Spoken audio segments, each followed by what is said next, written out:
the UK. On DAB+, on your smart speaker, on your smart TV, and on your side. This is Talk.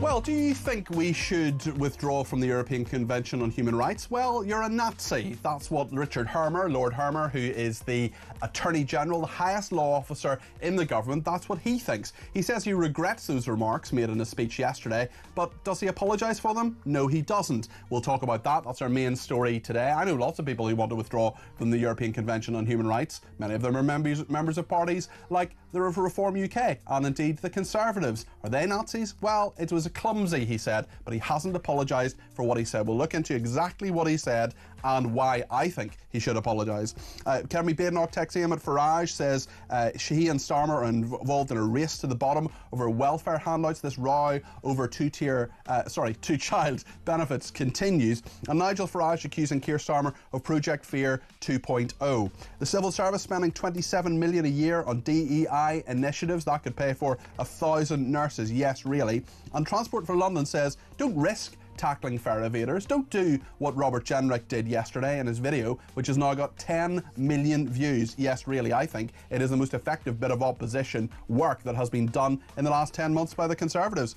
Rachel Reeves is spending big in the red wall. I wonder why. Could it possibly be to target reform after their huge victory recently? That row continues. Also, Hamas says it will reject a US Gaza ceasefire plan backed by Israel. What is happening there? And the fraudster who made £500,000 selling tea he said was grown in Scotland. Spoiler alert, it's quite difficult to grow tea in Scotland. And this guy, I'm telling you, it's a fascinating story. This guy said he claimed, amongst other things, that he was a multimillionaire, a polymer scientist, a former bomb disposal expert, and had invented the bag for life.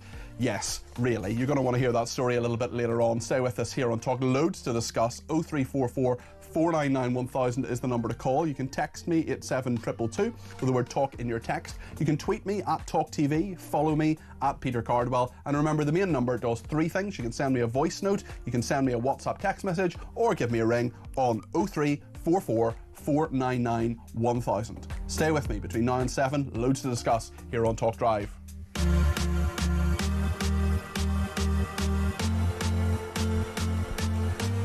Well, I've been doing a little bit of moonlighting earlier on today, and I was sitting in for someone on Times Radio, which is our sister station, where the same company owns us. And actually, I spoke to a Labour frontbencher, an Education Minister, Catherine McKinnell, and she spoke to me on Times Radio earlier on about Lord Hermer's comments. Now, Lord Hermer is, of course, a good friend of Keir Starmer. He's a human rights lawyer, of course he is. He's the Attorney General of this country. He's someone who's represented Gerry Adams. But yesterday, he gave a speech comparing people who want to withdraw from the European Convention on Human Rights to, guess what, Nazis. Now, there's a thing, an academic in America called Professor Godwin, and Godwin's law is that as soon as you bring the Nazis into the argument, you've automatically lost the argument. I think that is a fair assumption, and of course, people who want to withdraw from the European Convention on Human Rights aren't Nazis. Surely, I'm not sure when the Geneva Convention and the European Convention on Human Rights were created that they envisaged paedophiles being said they can stay in this country because of family life. It was about torture, it was about genocide, it was about real genocide, not what allegedly is going on,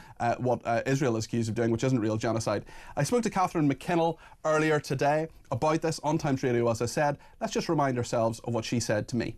I think the previous government played fast and loose, if I'm honest, with our position in the world and upholding international law. And it's something that we stand by, hold to, but are keen to also look at in terms of how we can reform it and make sure that it is relevant and it works within the modern context. And I think it's an important and thoughtful discussion to be had. And I don't think there was any So what has all that got to do with the Nazis? That doesn't make any sense. And in terms of, I mean, should Richard Herman just apologise? That's how it's been. I think that's sort of the characterisation. It's not been characterised. He said it. He said the words.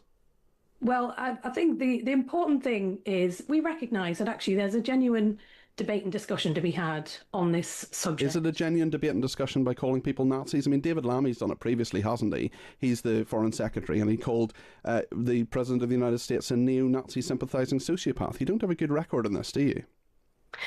I mean, as a government, I think we're very focused on reforming the country, people Nazis? taking it forward, and engaging in genuine debate where it's needed. And I think on this, we've had quite a poor debate for quite a number of years. Has Richard Hermer made the debate better by calling people Nazis? You know, quick fixes, not looking more fundamentally at our place in the world. If you know what she was saying, please do let me know.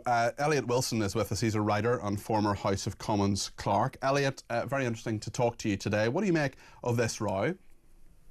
I think it was an extraordinarily ill-judged speech and an extraordinarily arrogant speech in some ways. I mean, there are two types of Attorney General. You can be basically a lawyer who stays in the background, advises the government, has no public profile really. Most people in the street wouldn't know who you are. Or you can engage politically, as some Attorney Generals have done. Now, Richard Hermer doesn't come from a political background. He was, you know, a human rights lawyer who was put into the House of Lords to do this job when Dame Emily Thornberry was obviously not up to snuff, in Keir Starmer's view. And the speech he gave on was most other people's, yeah, full of political references, and yet he kicks off with this tin-eared attempt to say that if you have any thoughts about the European Convention on Human Rights, you're essentially doing what people did to enable the Nazis. He knew what he was doing. You know, as a sentient human being, that if you make comparisons to the Nazis or call people, you know, enablers of Putin or whatever, you're kicking off a debate in a certain vein, and you know that is not a helpful way to do it. And for Catherine McKinnon to say we need a proper debate, well, we do, but this is not how you do it. Yes, and my point earlier was this is not how you kick off a debate on this particular issue. The speech probably would have not had any headlines whatsoever had he not voluntarily compared these people to Nazis. And I mean, essentially, once you've done that, and once you've said that something of this great magnitude, of the magnitude of what the Nazis did, is what's happening now, simply by people saying, actually, hold on a second, should we withdraw from the European Convention on Human Rights? Should we apply some laws some ways and withdraw from Article 8 or whatever? That confuses things, and it also massively, it's massively distasteful, I would argue, as well, to Holocaust survivors and people who actually suffered at the hands of the Nazis, because it compares anything that happens today to what happened then. It also actually goes against the text of what he said, because what he was actually saying was that if you approach an international agreement like the European Convention, you can either support it or you can argue to leave, and that's perfectly valid, he said. But what you can't do is pick and choose. Well, that's not what people are doing. People are saying either we should stay or go. I mean, the whole speech was actually very reminiscent, I thought, of early Blair, because it was saying we're not, I think he said, romantic idealists, we're not pseudo-realists, we're this, for want of a better phrase, we're this third way in the middle. And I thought it was a very empty speech intellectually. It didn't really say very much, except that the government was brilliant and that its opponents were useless. But I think it demonstrates that he's not a politician. He has no ear for politics at all. Yeah. And now he's having to say, oh, well, I'm sorry if... He's doing the traditional thing of, I'm sorry if you were offended. He doesn't even say that. He says he regrets the remarks. He doesn't even say that he's sorry if people are offended. He hasn't apologised. There'll be lots of the media saying, oh, Hermer apologises. He has not apologised. He has said he regrets the remark. I regret lots of things I'm not sorry for. Absolutely. And it's the easiest thing in the world, and something I think politicians do too little, to say, look, sorry, I got that completely wrong. I screwed that up. My fault. I take it back. But he's not doing that because, you know, politicians feel they can't now. So he's saying that it was clumsy. Well, he cannot not have known the reaction he would have. Okay, so what will have happened, and you know this, Elliot, and I know this because this is how these things work.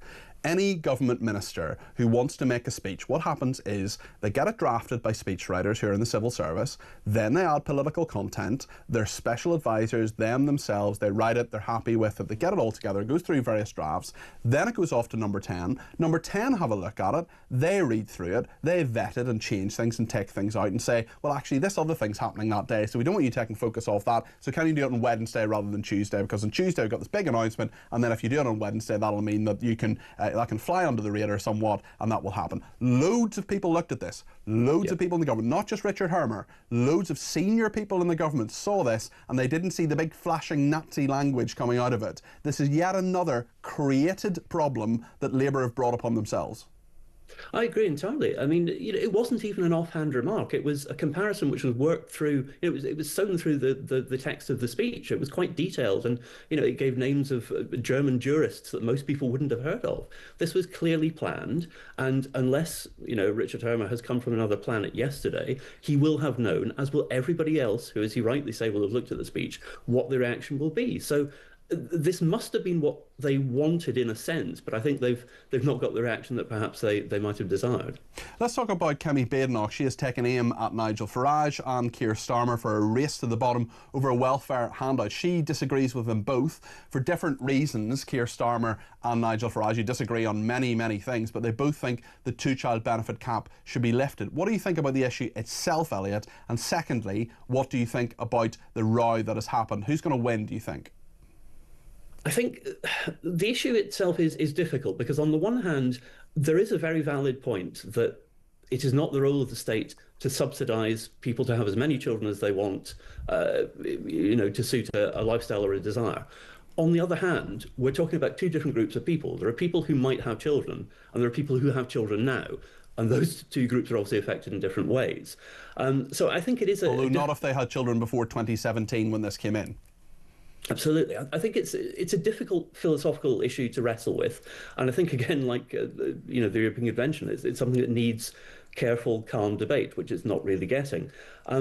I think there is a broader point, though, that we don't really have a serious conversation about welfare because it's always framed in terms of who's losing out, who are you taking money from, how much are you giving to this. And that's a reasonable thing for people to say if they've received benefits previously. If you've received PIP, for example, for years and they say we're going to freeze it or lower it, I mean, it's perfectly reasonable to have that argument. But the problem is that, like so many things, politicians of all stripes, I'm not just getting at Labour here, they try to fix one thing when actually the whole system, the whole welfare system needs fundamental reform. That's exactly the thing. I mean, the welfare bill is huge and it's going to get bigger and bigger if nothing is reformed. I think it's going to get to £100 billion, within the next few years. That's right. You're not going to solve this by saying, oh, we'll take this tiny benefit away, tiny in terms of the overall budget, not in terms of what it means to individual people. You've got to look at what the state should be paying for, how it should be paying for it. And there's also the issue, I think, of in-work benefits and how the tax codes work, because our tax codes get more and more complex every day. There are tens of thousands of pages. And so you end up with this bizarre situation where people are sometimes in a position where it's not worth their while to go to work. Yeah. And that's not a criticism of them. It's a position they're put in by a complex sclerotic tax system. And like many things, I mean, most things are most things that are wrong with this country are one of three people's faults: Tony Blair, George Osborne, or Chris Grayling. This one is a George Osborne one, where Ian Duncan Smith, very honourable man in many ways, wanted to bring in universal credit, wanted to bring in a system that always made work pay, or wanted to bring in a system where no matter if you worked at all, you would always earn more money than the benefit system. Then George Osborne cut the feet from under him, he had to resign, and we're still, nearly 15 years on, dealing with the fallout from that. I think there's also the underlying problem that the tax code simply accretes over years. And so, unless you take an absolute axe to them, which would be difficult and probably in the short term not worth the political pain, then it's going to get worse. This is the other problem. Politicians look at not even the next election in many cases, but the next month, the next week sometimes. It's getting past a set of bad headlines. Yeah, and getting past conference, getting past Christmas, getting past the local elections next May. These are the deadlines that are in the politicians' minds at the moment. And welfare, like the NHS, like defence spending, like all of these major issues which really make up a lot of the national expenditure, are not as amenable to quick fixes. There are a lot of thought and sometimes a lot of short-term pain. And it's difficult for politicians to say, well, I'll take that pain and I won't be here when things get better. Let's just focus in on Nigel Farage and Keir Starmer. Keir Starmer was in St Helens a couple of days ago. He was talking about the fact that he believes that Nigel Farage is a huge threat to this country, saying his economic arguments don't add up. He said he was Liz Truss 2.0, and we've had an argument certainly yesterday about what that actually meant.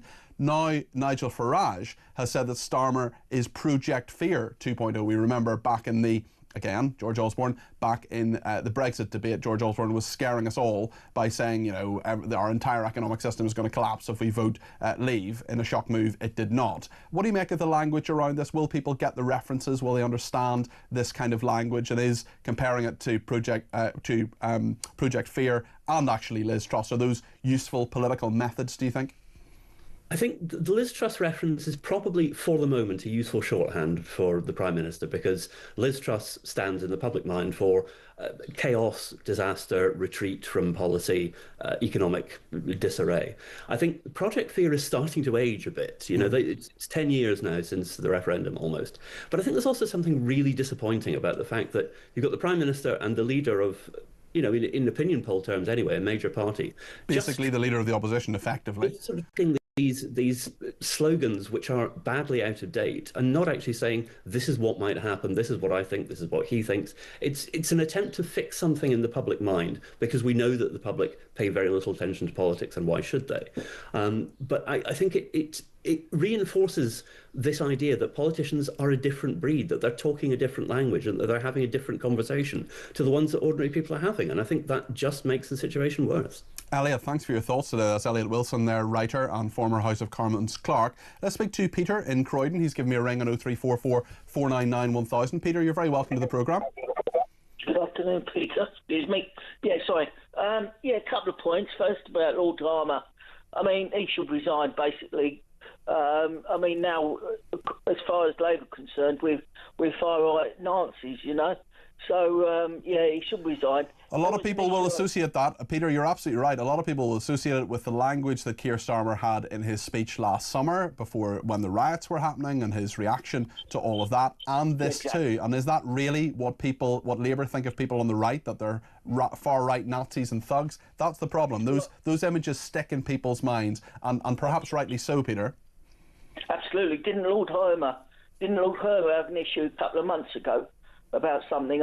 He's had loads of different issues about loads of different things. He represented Gerry Adams, I know that, and certainly there have been many problems in terms of his huge support for the Palestinian cause as well.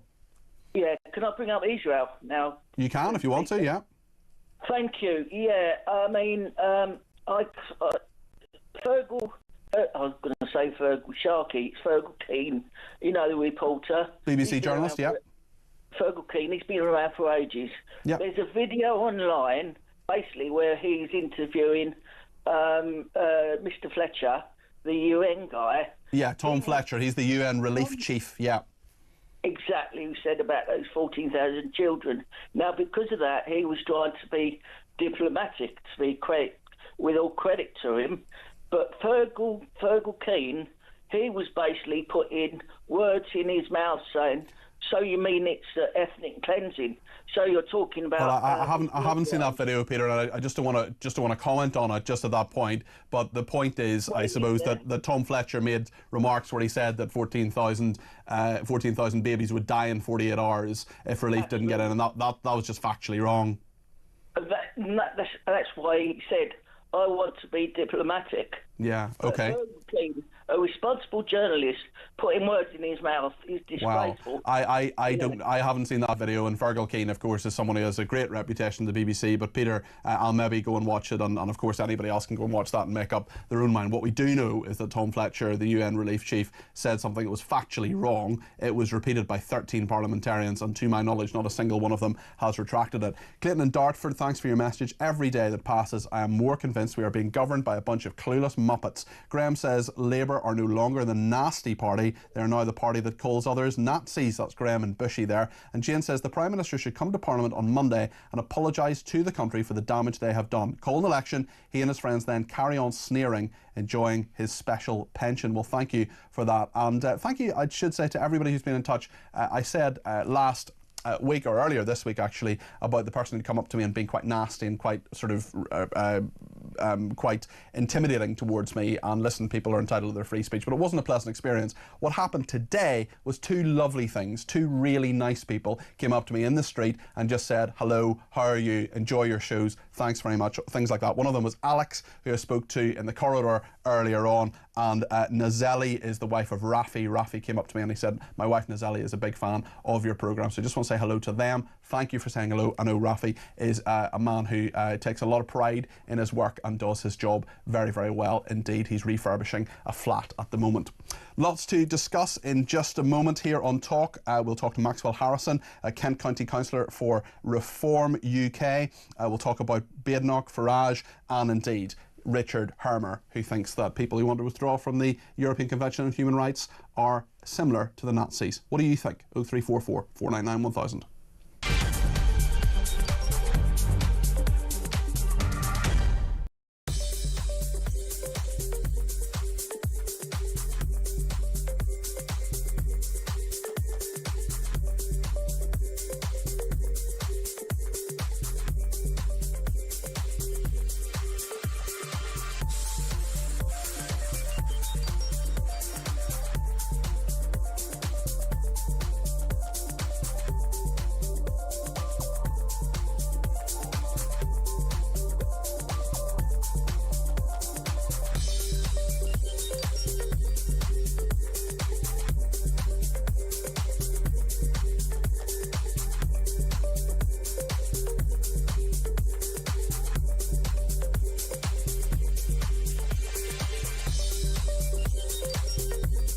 These people are part of the ECHR network. They are specialists who deal with equality. They will advise on policy. They will help support ECHR when it comes to complex and difficult cases. That's the sort of work that they're doing. You're talking about 500 people out of an organisation of more than 500,000 that are working on this particular area. It is not extraordinary. All big organisations, private sector and public sector, will have ECHR experts and equality experts to help ensure that the best people get on in an organisation and an organisation treats its staff fairly.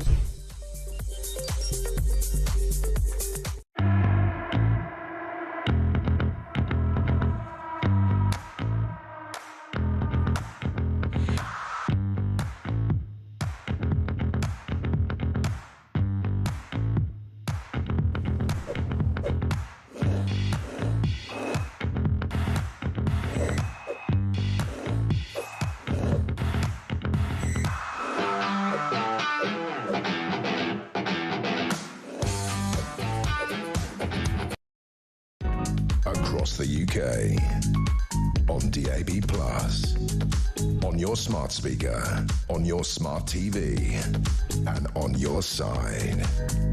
This is Talk. Thank you to everybody who's been in touch. We'll certainly take some calls very, very soon. Maxwell Harrison is with us now. He's a Kent County Councillor for Sheppey for Reform UK. Maxwell, you're very welcome to the programme with your with your turquoise background there. Is this a sort of mantra from Party HQ that your entire house or flat must have that colour? I couldn't possibly say. I think Zia Youssef has sent you a tin of paint and a paintbrush. Lots to discuss, Maxwell, including what the Attorney General has said. But just before that, let's remind ourselves of what the Prime Minister, Keir Starmer, has said about Nigel Farage. This was yesterday. That's the question you have to ask about Nigel Farage. Can you trust him? Can you trust him with your future? Can you trust him with your jobs? Can you trust him with your mortgages, your pensions, your bills? And he gave the answer on Tuesday, a resounding no. He set out economic plans that contained billions upon billions of completely unfunded spending. Precisely the sort of irresponsible splurge that sent your mortgage costs, your bills, and the cost of living through the roof. It's Liz Truss all over again. Now, in opposition, we said that she would crash the economy and leave you to pick up the bill. And we were right. And we were elected to fix that mess. Now, in government, we're once again fighting the same fantasy. Keir Starmer there speaking yesterday in St Helens. Well, by a remarkable coincidence, 24 hours, not even 24 hours after Keir Starmer was in St Helens, right in the heart of the Red Wall, where he's under a lot of threat from Reform UK. Isn't it a really weird coincidence, Maxwell, that Rachel Reeves is now thinking of putting a load of funding and public services into the Red Wall? I mean, that's just an astonishing coincidence. As a coincidence go, it's incredible. I mean, Peter, this is a Prime Minister and a government in meltdown. They're terrified.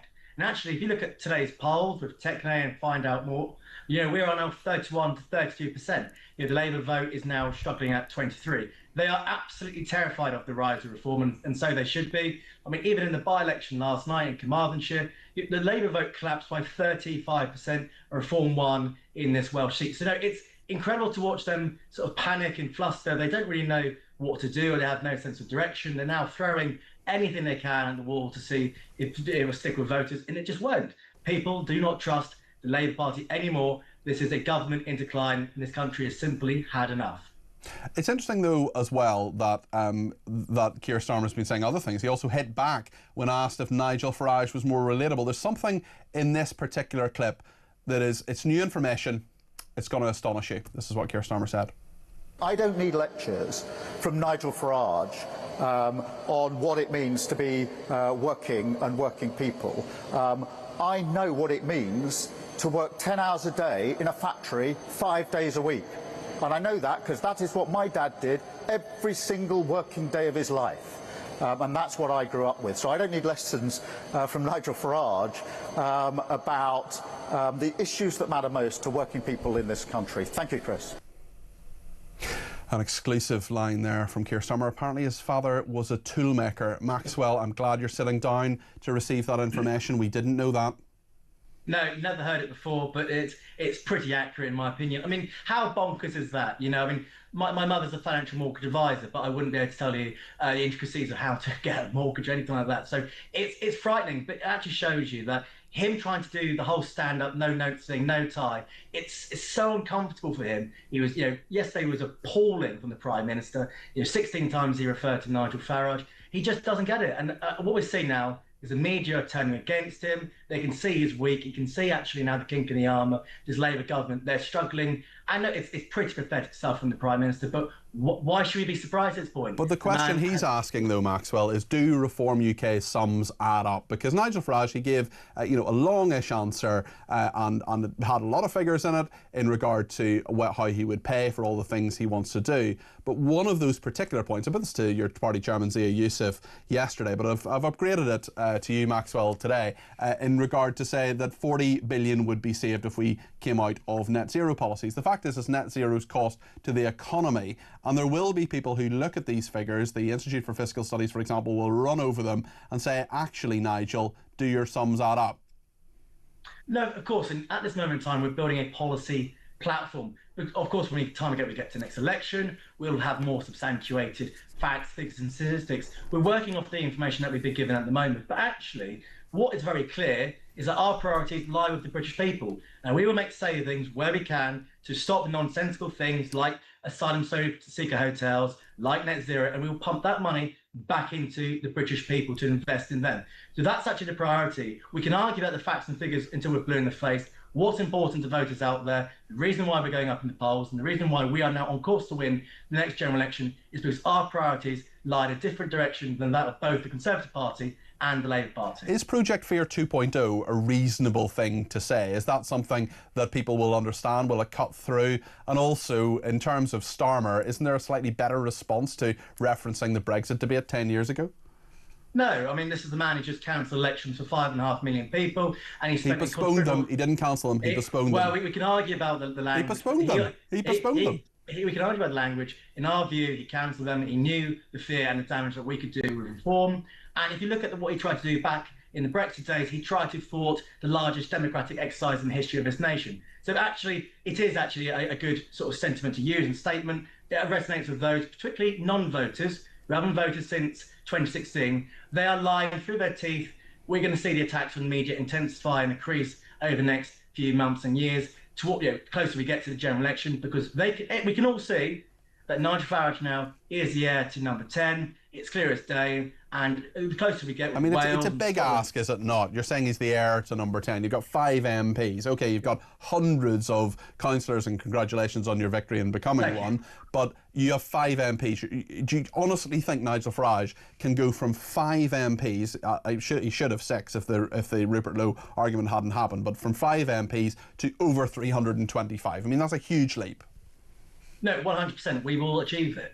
If you take the last 12 months, when I stood as a parliamentary candidate last year, there was no infrastructure, there was no support, things were in disarray, and it was all a little bit, thrash and heat in the moment. We've now just won local elections, the first time in modern British political history that another party, other than the Tories or the Labour Party, have won. 677 councillors and 10 councils and 2 mayors, and of course that brilliant result in Runcorn, which of course was the 16th safest seat for Labour. So no, we are on course to win the next election. We are only going to go from strength to strength. Look at the pathway to power. We're going to win a serious amounts of seats in Wales next year. I mean, if you look at Hamilton next week, is neck and neck between us and the SNP. Who would have ever thought reform would make such gains so quickly? So you think it's realistic to say for every MP you have now, in 4 years' time you'll have 65 MPs for every MP you have now? You think that's achievable? Yes. Look at the work we're doing in Kent. I think we will win probably 16 out of the 18 in Kent by the time we come around to next general election. We haven't won one last time round, but you look at the sport that's going, the membership increasing in each constituency in Kent. No, we will win massively in the next general election. We are on pathway to power. What do you make of what Richard Hermer has said? I presume you would like to withdraw from at least some of the ECHR, Maxwell. That, according to Richard Hermer, makes you a Nazi. The man is a disgrace. It's a disgusting comment, and he should resign. End of. This shows you what these lefty lawyers are like. I'm very glad that I never pursued a career in law. I know what these people are. They loathe this country. They hate the British people and what we stand for. And the fact that he's using the typical playbook of suggesting that people are Nazi just because we want to secure our borders and leave an international framework which simply actually subjugates our own powers and laws in this country. It's a disgusting statement. The man should resign.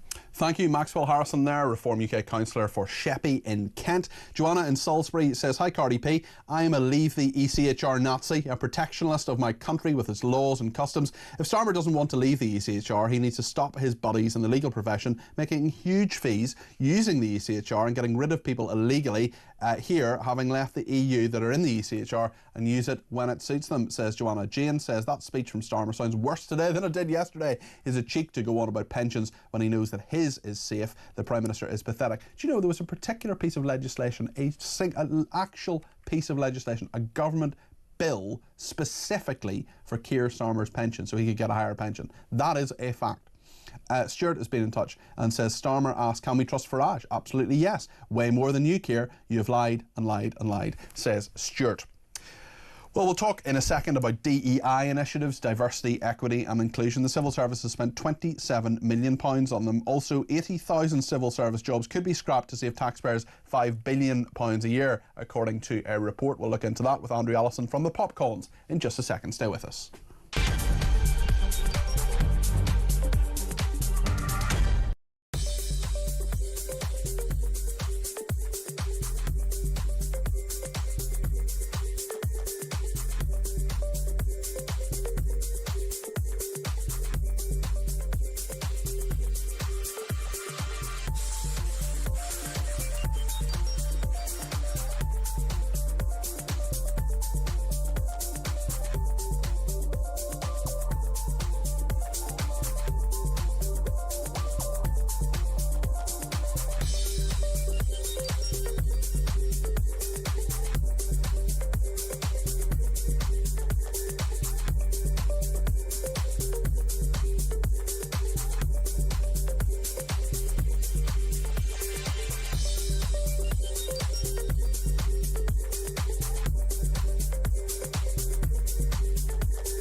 Across the UK, on DAB+, on your smart speaker, on your smart TV, and on your side.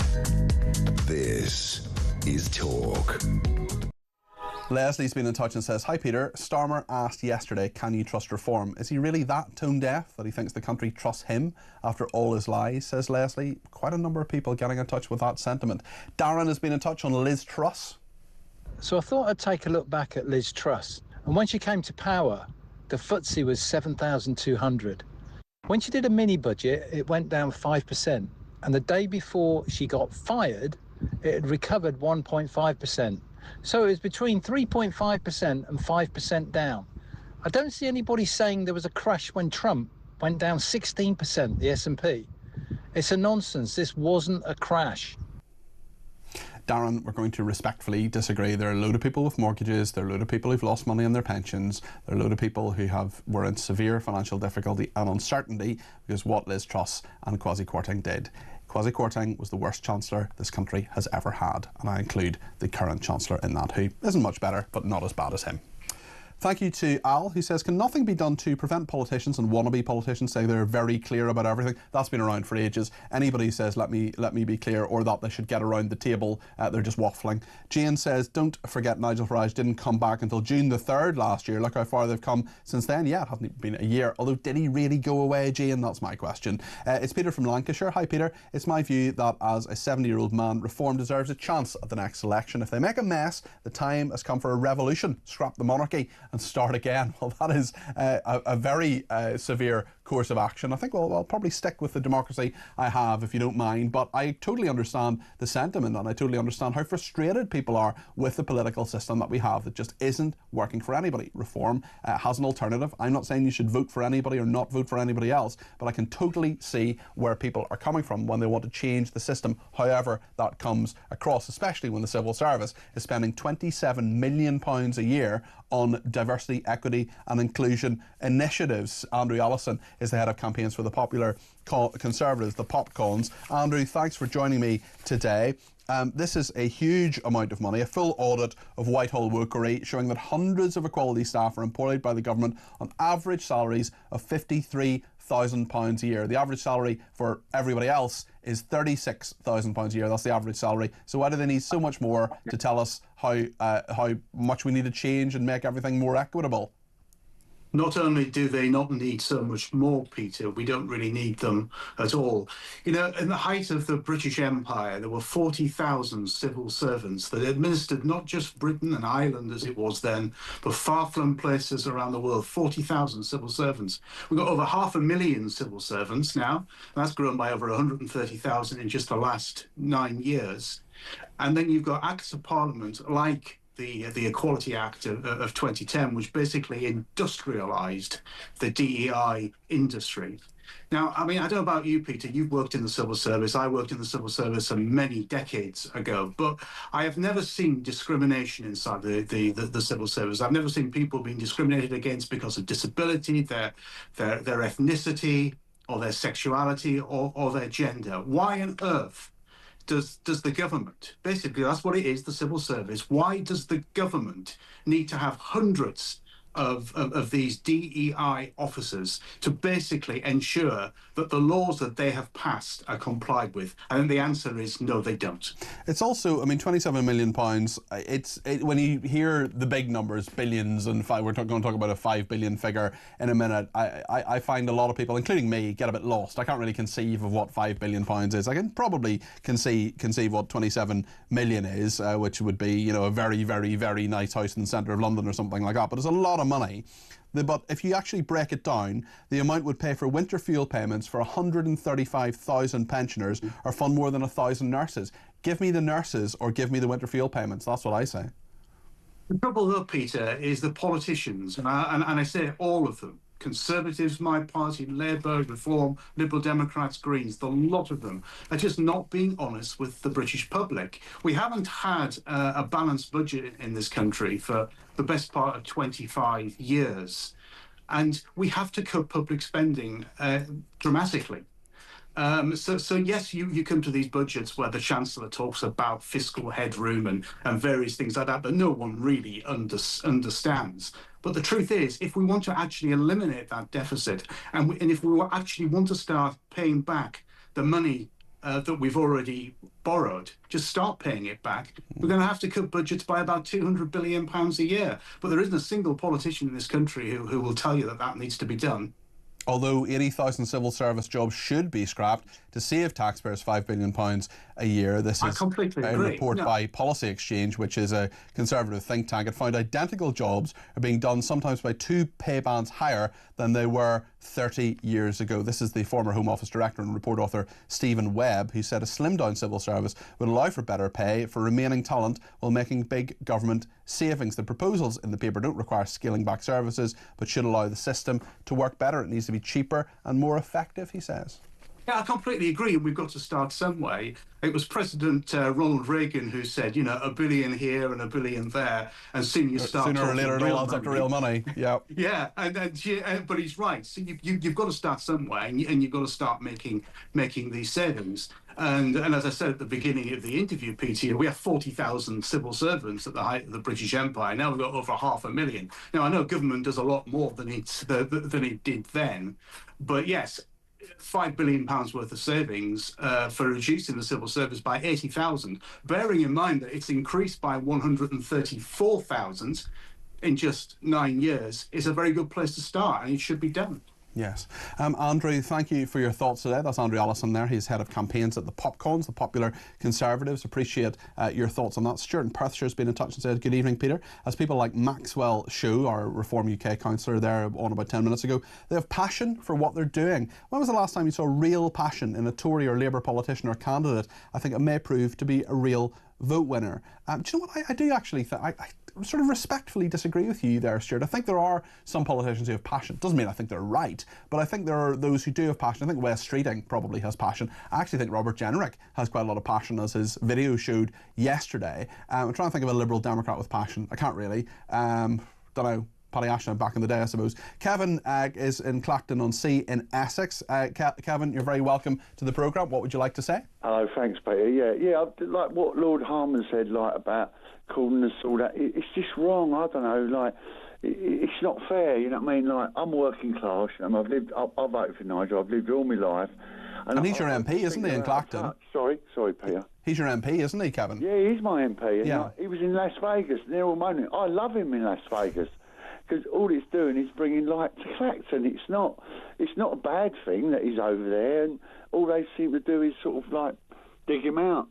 Yeah, I mean, listen, what happens in Vegas stays in Vegas, but you're happy enough with him being there. Yeah, but what do you make about Hermer then, Kevin? I just don't agree with what he's saying. I find it disgusting, really. I really do. You know, I really do find it disgusting what he said. It's just wrong, like calling us this, that. It's not right, Peter. It's not right at all. I agree with you, and I just think, you know, this is supposedly a really intelligent guy. This is someone in the cabinet. This is someone in the House of Lords. He should choose his language really carefully. He can make an argument. He can criticise people. He can say, look, I disagree with this on a legal basis. I think these people are wrong. I want to do it in a different way. But as soon as you start bringing that language in, as soon as you start comparing people to the Nazis, you know, Gary Lineker talking about, you know, the language of the 1930s, you lose the argument, Kevin. I looked up to Gary Lineker, but like you say, I think as soon as they start all that, they lose the argument, in my opinion. Like, I'm a humble guy, painter and decorator, but like I say, you know politics. Like I watched politics all my life.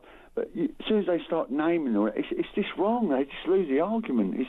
That's all they've got. That's all they've got. Yeah, it's a very, very good point, Kevin. Thanks very much indeed for your points. Appreciate that, and hope you have a good day today with whatever you're up to. Leslie says, what a fantastic councillor Maxwell will make. What a contrast to some Labour MPs who struggle to answer questions coherently and truthfully. I can't think who you're referring to, Leslie, at all. There's a complete coherence from Catherine McKinnell. If you watch that clip again, she was absolutely marvellous, and I'm sure will be sent out in the media round again very, very soon. Paul, I'm just being so sarcastic today, I don't really know why. Paul says, hi Peter, regarding the civil service spend on DEI, it's not just the 27 million spent on DEI jobs and initiatives. Hundreds of thousands of civil servants are required to repeat DEI training annually. The opportunity cost of this and hijacking of what should be operational meetings by these fanatics multiplies that cost. It's shocking, says Poin, who himself is a former civil servant. Well, he knows of what he speaks. Paul, thank you for that thought. I really appreciate it. And maybe you have a perspective on this as well. Let me know your thoughts. 0344 499 1000. We're going to talk to Mike Neville in a second, the former Metropolitan Police detective. This is an astonishing story. So yesterday we saw the video of Robert Jenrick. 10 million people have now seen it, or it's been viewed 10 million times anyway. This is Robert Jenrick, the Shadow Justice Secretary, who I'm actually going to be speaking to on my programme on Sunday. I'm on between 10 and 1, and Robert Jenrick will be joining me for that programme. Now, Mike Neville is going to tell us in just a second about Transport for London. So Robert Jenrick confronted quite a few actually, fare dodgers, the 1 in 25 people who don't pay their fare on Transport for London services, or at least we know because they've been fined or prosecuted for not paying their fare, and I would imagine there are many, many more people than that. Now Transport for London have said to their staff, don't risk it, don't tackle the fare evaders, don't say you've evaded it, pay your way, don't do what Robert Jenrick has done. It's astonishing in what way they're going to get the money. And guess what? The fares go up for everybody else. And this is not just a London story, this is right around the country. People who evade fares, people who don't play by the rules, bump up the cost for the rest of us, whether it is train tickets, tube tickets, bus tickets, whether it is insurance for your house, for your car, whatever it is. We're going to talk about this in just a second. And horrendous news from Worcestershire, a prison guard stabbed at a maximum security jail as well. The latest act of violence in Britain's prison system. Stay with us here on Talk.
One of the ideas of the universal credit, which is a pretty generous system by world standards, was that it would always be worthwhile working. Yeah.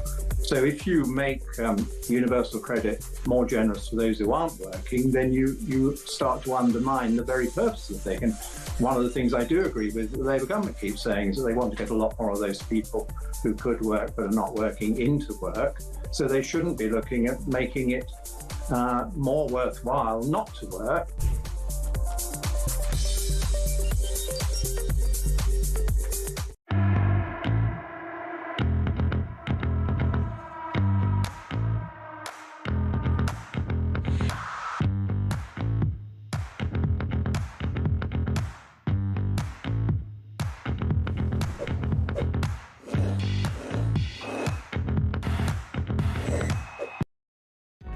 Across the UK, on DAB+, on your smart speaker, on your smart TV, and on your side. This is Talk. Thank you everybody who's been in touch on Twitter. I've just been looking at my phone there during the break, and Amy says, I personally don't want us to leave the ECHR. Reform it may be, but I don't want to go around calling those that do want to leave it Nazis. I don't like how the word Nazi is used nowadays because I think it takes away from who these people were and also what they did. Amy, I totally agree with that. We need to be really careful in our language, and simply just calling someone a Nazi, a fascist, you just need to be really careful and to know actually what you're talking about. I'm not saying I want to curb free speech in any way, but it's a lazy thing simply to bandy these phrases around. Melindy Scott says, another prison guard. Good grief. Yes, Melindy, prison guard stabbed in a maximum security jail holding notorious inmates in the latest act of violence in Britain's prison system. This is in Worcestershire. His Majesty's Prison, Long Larton. Prison officer taken to hospital with serious injuries after being stabbed at this jail. It's apparently a flick knife was brought in by a drone, and that is apparently what has been used, or reportedly what has been used in this attack. Mike Neville is a former Metropolitan Police detective. Mike, there've just been a category of these attacks. We've had 3 prison officers where boiling oil was thrown at them. There've been other attacks, stabbings, makeshift blades used from cooking trays. That happened in Franklin previously. We've had the Manchester bomber's brother, who was also involved in the attack, involved in one of these as well. There's so much happening in our prison system. How can we keep our prison officers safe? Because this is horrendous, and our heart obviously goes out to this prison officer, their colleagues and their family. Well, we're dealing with very violent men here at the prison at Long Larton, particularly in the one in Worcestershire. Most of them are lifers, so they've got many of these characters have got nothing to lose. Now, how can we make them safer? Well, first, I think there needs to be more technology about how do we stop these drones. This is a way of getting drugs and other illicit items like flick knives into the actual prison. So one, more technology around that. Secondly, more closed visits. The way that visits are done, people can just wander in and see the family and pass things on. I think if people are so violent, you see these American shows, don't you, where they have to sit behind a glass screen and speak with a camera, with a telephone to the person. I think that's the way forward. And then a very basic way forward. Get back to the way the prisons are. 95% of people in prison are men, and about 50% of prison officers are women. It just doesn't work. Women should be in women's prisons, and men should be managing men's prisons. The job of the prison do you really think the problem here is partly that they're female prison officers? I could hold you down, Peter. A woman who's 5'6", 5'7" could not hold you down. It's a matter sometimes of physical strength and dominance, really, because they need to know who's in charge. We've seen all these incidents. Every week there's one reported where a female officer's having sex with a prisoner. It's a very easy way to stop all this.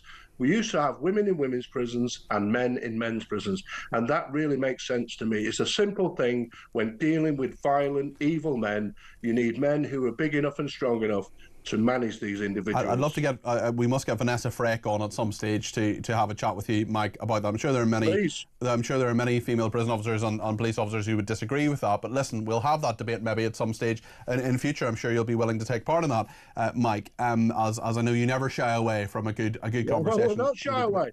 Yep, good stuff. Common sense, Peter. That's common sense. That's okay. I think most of the will agree. Absolutely. Well, I will certainly let's get you in debate with Vanessa Frake at some stage on that, depending on if she disagrees with you, of course. I want to talk about Robert Jenrick for a second, because this video yesterday, I think it's actually the most effective thing any opposition politician has done in the last 10 months. Certainly for the official opposition, for the Conservatives, the most effective thing the Conservatives have done. There's been a huge reaction to 10 million views. But TfL, Transport for London, has had a very curious reaction. Let's just remind ourselves of what Robert Jenrick has said and what his video revealed yesterday. Excuse me, do you think it's all right not to pay? Seriously, why do you go back through the barrier and pay? Do you want to go back and pay like everybody else? Do you think it's all right not to pay? Why don't you go back and pay? You can say off as much as you want, but everyone else has to pay. You're carrying a knife, you say? Nearly 1 in 25 people using London's public transport aren't paying for it. So there's 8 officers down there, but 1 minute away, that gate's wide open. It's also just annoying watching so many people break the law and get away with it. Or at least most of it. Right, should we go over here to these guys here?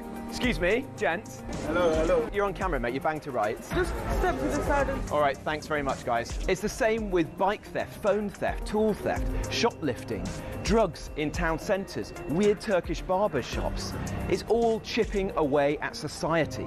The state needs to reassert itself and go after lawbreakers.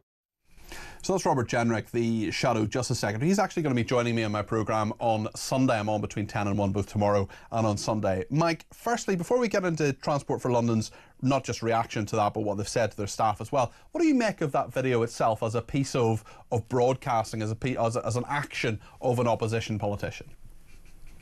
I think it's very, very good, and it just highlights what he said there. What he highlights around people just able to go into a shop and steal, travel on the tube and just walk off, do what you want, steal a bike, move on. I've said it on here time and time again, that what's happening in society is that obeying the rules is becoming the stupid option. So when you work in a shop all day and you get so much money, and then you see somebody just come in and steal, or you're travelling to work every day, you're paying for your season ticket or whatever, and you just see these characters breeze behind you. I had the same thing. I was at Hammersmith, and a character just breezed through behind me, and I said to these two guys, "What's going on here?" Like, "Oh, we can't do anything about it." So, but as a piece of political activism, I think he did really well, and he's just simply highlighting what most people can see with their own eyes. It's interesting, though, what Transport for London, how they have reacted to this. They've told Robert Jenrick that filming on Transport for London property is actually banned, and he shouldn't have done it and has broken the rules for doing so. They've also said that Transport for London, overseen by our great friend Sir Sadiq Khan, Knight of the Realm, the Mayor of London, they have told workers they do not have to confront passengers fare dodging if they do not believe it is safe to do so. Is that just common sense, or is that just crazy wokery? Well, it's a bit of both, isn't it? Well, you remember the case of PC Lathwood. He was the one who was convicted of, he arrested a woman who refused to produce a ticket when he was helping TfL enforcement officers. He went through all sorts of stresses until he was eventually acquitted at appeal. And so, even the staff think, why am I bothering here? Because even if I do something, who is going to support me? So you grab hold of somebody, they pull a knife, they stab you. Who's the winner here for a £2 fare or whatever else? But what there needs to be is proper enforcement. Now, you saw some enforcement officers on there. We need some police officers there, but they need to know they'll be backed up. Because, again, poor old PC Lathwood, what accusation was levelled at him? Racism, the ultimate get out of jail free card, and that happens time and time again. And so what we need to know is our police officers and the enforcement officers are going to be supported, but they need to be there in sufficient numbers, because the fare dodgers know that they can just breathe. They know they can just breathe. Well, through. Even just, I'm sure you've seen it with your own eyes, Mike. I live in London, have done for most of the last 20 years. Even just chatting around the office here at Talk, everybody has a story. Everybody's seen it. Everybody's, some people have been pushed through barriers when they're going through, and then someone sort of pushes through you to get through. It's so widespread, and even those who are caught, we're talking about 1 in 25. The real number's got to be a lot higher because it's just not recorded properly. Absolutely. It's like crime, isn't it? When they say, oh, there's been 1 million shopliftings. How many people have actually bothered to report that something's been stolen from their shop if they never catch the offender? Yeah. There's millions and millions of these offences. But as I say, the key thing for me, Peter, it's a wider situation. I think Robert Jenrick highlighted this. It's an attack on society. Society starts to fall apart when the majority stop obeying the rules. So the majority at the moment obey the rules, they pay the fare. But what they see is that, one, you can do it, you can just breeze through. And secondly, even if there's TfL staff stood there, they'll simply ignore you. What gets me all the time? I'll tell you what really riles me up. I'm often at East Croydon Station. For whatever reason, I buy my ticket, it never works on the first go. And I have to show it to the staff, and they scrutinise it and look at it, and they eventually let me through. And I say, I should be like one of the average characters here who just burst through, because I'm a sort of older white guy with my little bag and travelling. I'm obviously working, yet they scrutinise my ticket. At the same time, people are just whizzing through. And I think that additionally just winds up the hard-working people who just want to play the game and pay their fare. Mike, thank you very much indeed. I've certainly seen many people, I should say, of all races who have evaded their fares, not just in London, but in many other parts of the country too. Thank you to Mike. And Jane says, I agree with Mike Neville. Common sense needed when staffing prisons. And Rachel says, I think Jenrick's video was an excellent piece of work. It's quite depressing, though, as it illustrates the gradual breakdown of society. She's also said, great shows this week. Thank you, Rachel. Appreciate that. We're going to talk more about the row about people who want to withdraw from the European Convention on Human Rights being called Nazis, and about Rachel Reeves. Why has she suddenly chosen to spend big in red wall constituencies? Could it be reform? Stay with us.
Across the UK, on DAB+, on your smart speaker, on your smart TV, and on your side. This is Talk.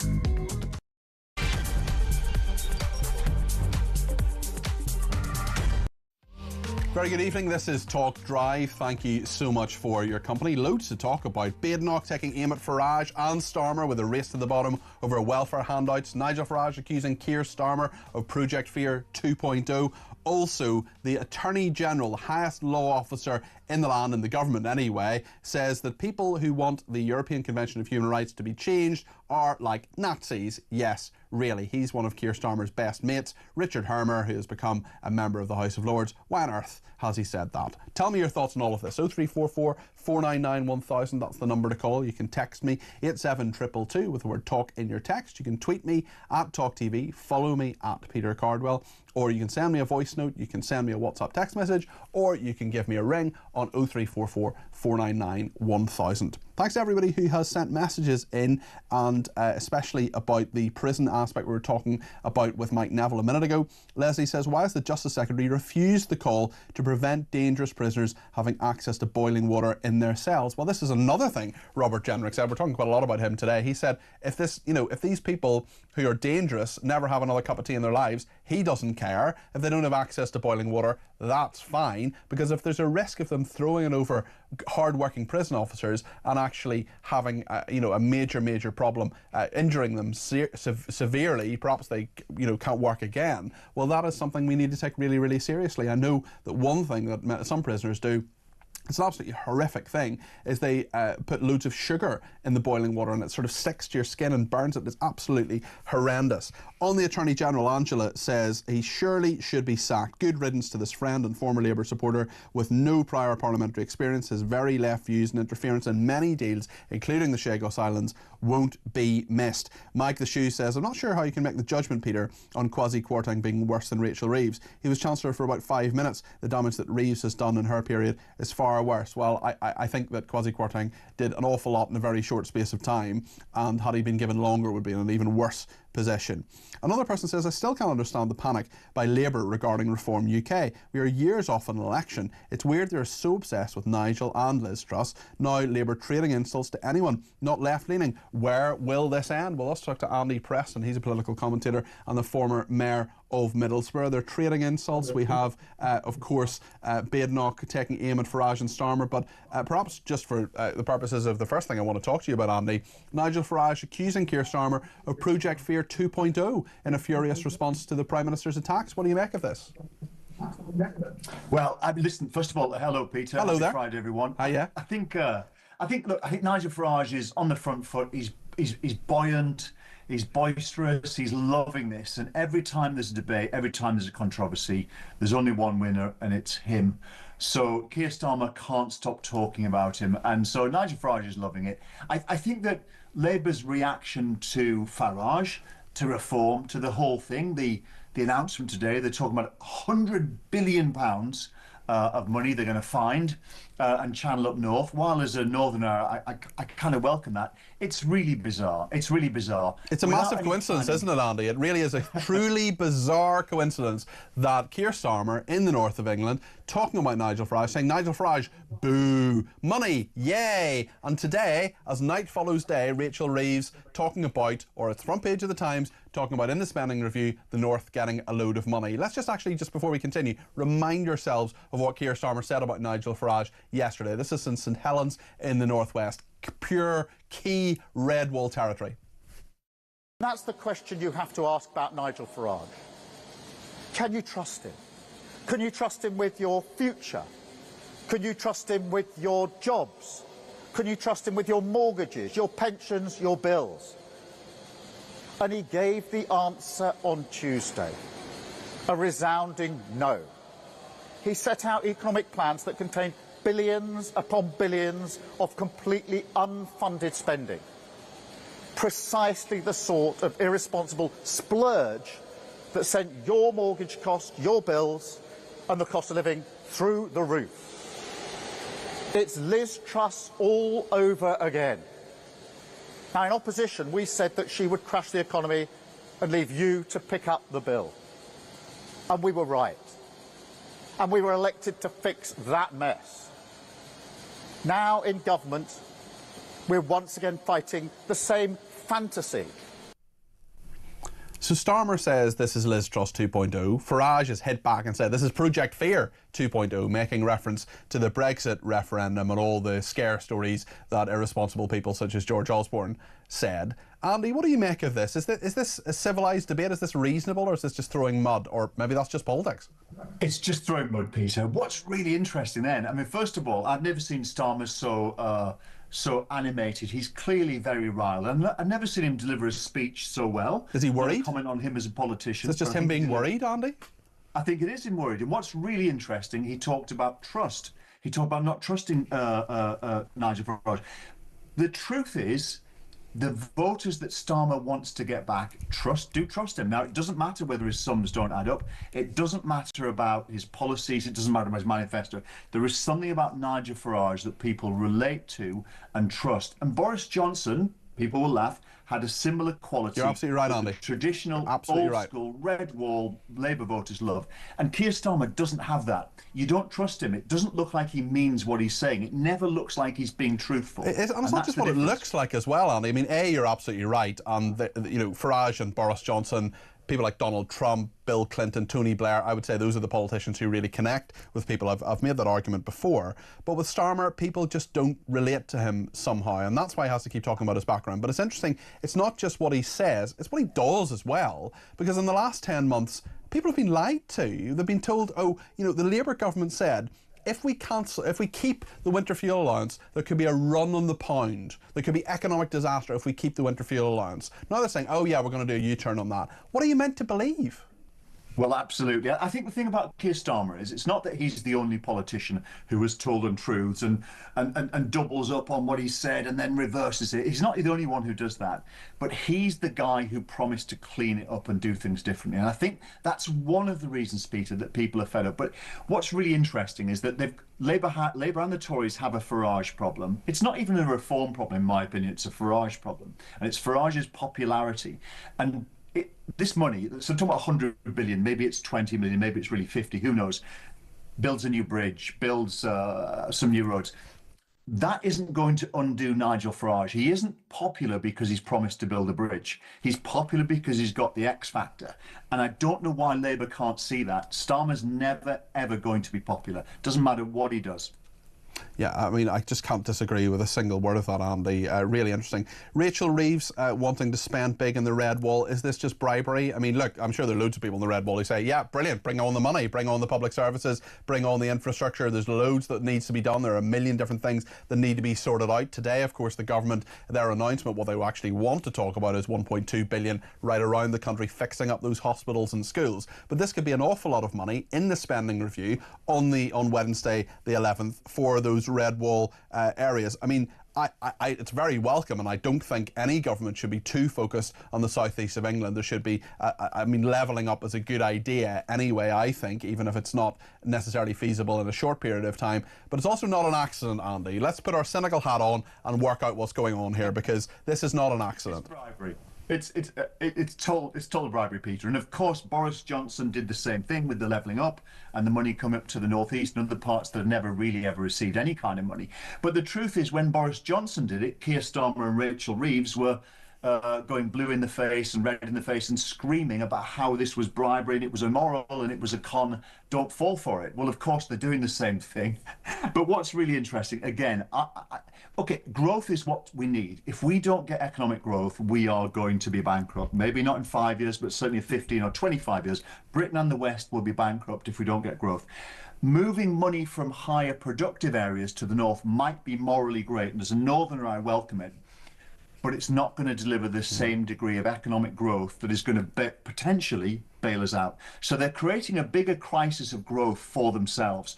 This is a knee-jerk reaction to Nigel Farage, and it's bizarre. It's also absolutely correct what you say there. I remember the Levelling Up Fund. This wasn't that long ago, actually. This was not even 3 or 4 years ago, after I was a special advisor in the Ministry of Housing, Communities and Local Government, the bit of government that administers all this stuff, did under Michael Gove. They had a Levelling Up Fund, and the idea was that all this money would go to lots of different areas of the north of England, sometimes forgotten areas where the government needed to spend more money. And of course, what Labour did was said, hold on, this is bribery, this is going to the areas that the that the Conservative Party needs to hold in the 2024 election. This is bribery, this is a terrible thing. And I mean, we don't have all the detail of this, and we need to be careful about judging something that hasn't happened yet. But nonetheless, I mean, front page of the Times today from Patrick Maguire, for goodness sake. He is the man who knows Labour inside out. He is the #1 Labour-connected journalist in this country, who is saying that this is going to be part of the spending review. I'd be astonished if it isn't. And we're in a situation where this is happening. If you're an opposition politician, if you're Reform UK, how do you effectively say, well, hold on a second, this is wrong, this is bribery, but also at the same time, are you saying you don't want the money? It's a tough one for them, isn't it? It is a tough one, but I don't think Reform will care. Look, Reform are popular because they what they say and their demeanour chimes with the Conservative Labour voters. By that I mean socially conservative, old school blue Labour voters. What they say chimes. It's not because they promise bridges or roads. So I think Labour, Rachel Reeves, Keir Starmer, can keep promising stuff, can keep promising money. By the way, it's going to take 15 years for these projects to actually be delivered. The money's not even going to be allocated for a few years, I don't believe, properly. So these things are miles away. They may get some headlines, but until there are really exciting projects that people genuinely think will change their lives, they're going to ignore the headlines and they're going to keep listening to Nigel Farage. The problem's not going away. Andy, thanks for your thoughts today. I really appreciate them. Andy Preston, their political commentator, and the former mayor of Middlesbrough. One person says, please don't name me. That's okay, I will not. I work at Transport for London, and when ticket offices closed down, fare evaders increased. We survive on overtime and don't have enough staff. Gates are left open when we don't have the staff to man them. Back in the day, if someone didn't pay the gate, the gate wouldn't open, and they'd have to come to the ticket office in the station to pay. We want to stop these things, but we don't have the facilities, says that person who I won't name. I can't see their name, but I'm not going to read it out, as that person has asked me not to. Mark in Caterham says, I just walked through Victoria Station in London, and I saw 5 Transport for London staff standing, chatting to one another at the set of barriers, and another 3 staff members at the train barriers. What on earth is the point of these people? Either sack them or convert to revenue officers and make them stop people. Do you know what? I'm going to have a mini rant. This is not the world's biggest thing, but it's totally relevant to what's happened here. I was at the station next to Talk Towers, and there's a gate I always go through. There are a load of gates that are green, there are a load of gates that are red, and there's one gate in all the red gates that's green that you can go through, which is the closest way to get to work. I always go through that gate every single day when I get off the tube, and there was a TfL man standing there, and I said, excuse me, I'm just going through this gate, and he had a rant at me about how I was getting in his way, and I should have gone the long way around because it was inconveniencing him. Well, he got the benefit of my wisdom in a very calm and reasonable way, but he knew by the end of it that I'd won the argument. Right then, let's speak to Georgina, who has given me a ring from London. You're very welcome to the programme. What would you like to say, Georgina? I'd just like to say I was totally horrified when I found out that it was actually Nigel Farage who said that he's going to lift the cap on the 2 children child benefit. I think this is an absolutely mad thing to do when you have people who are already on benefits, who are living off the state, bringing God knows how many children each into this world. I think it's deplorable. If you can't afford to feed yourself, you won't be able to afford to feed your children. It will be us, Peter. So the 2 counter-arguments to that, first of all, I basically agree with you, Georgina, but the 2 counter-arguments to that, and let's explore them a bit here. One of them is, what if you are actually someone who says, do you know what, both of us are working hard in this relationship and we can afford to have a 3rd kid. Then someone falls in hard times, you lose your job, there's a problem with income. Under the current rules, the 3rd child would not get child benefit in that scenario. Also, what happens if you just happen to be the 3rd child or the 4th child? You're essentially, many surveys and bits of research and academic research say, well, you're going to be worse off and your family's going to be worse off simply because you're the 3rd child. We can hold the parents responsible, but should we hold the children responsible, Georgina? This is not a case of holding a child responsible. This is about being a responsible adult. Listen, Peter, I know many couples who work themselves to the bone, literally, to keep a roof over their own heads and to pay the bills. It's so hard to pay your bills nowadays, and they have decided they can't afford to have children. Now, I'm really sorry, my love, but when you've got working couples with both people working who cannot afford to have children, I know I've got children who can't afford to have children, and then you have people living on welfare, and there's lots of them, darling, who are having 5+ children. So has this put you off Nigel Farage, Georgina? No, it's not put me off Nigel Farage. I've got the hump with him. Seriously, I've got to say I'm not happy. And, I mean, God bless Kemi for trying. The girl's trying to get people back on her side, but it's going to have to take a lot more than that, my love, and it certainly won't be within 4 years. My vote is still with Nigel, but if I ever bump into him, I will be having harsh words with him about this, because this is penalising hard-working taxpayers even more than they're being penalised already. I mean, as far as the Labour government is concerned, that's finished as well. You've got, no matter, I know that Starmer was in St Helens, I think yesterday. That's right, yesterday, yeah. Giving his, speech of fear, like he did last time to get votes. Well, let me just tell Mr Starmer, we have people committing suicide now, farmers, because they're terrified of losing everything they've worked for. So he can stand there and give the speech of a lifetime, and we still won't believe that man. So he's wasting his breath. Kemi, God love her, she's trying her best. And I've got to say, I didn't think I'd say that about Kemi Badenoch, because I always thought of her as being weak, but she's kicking. The kid's kicking.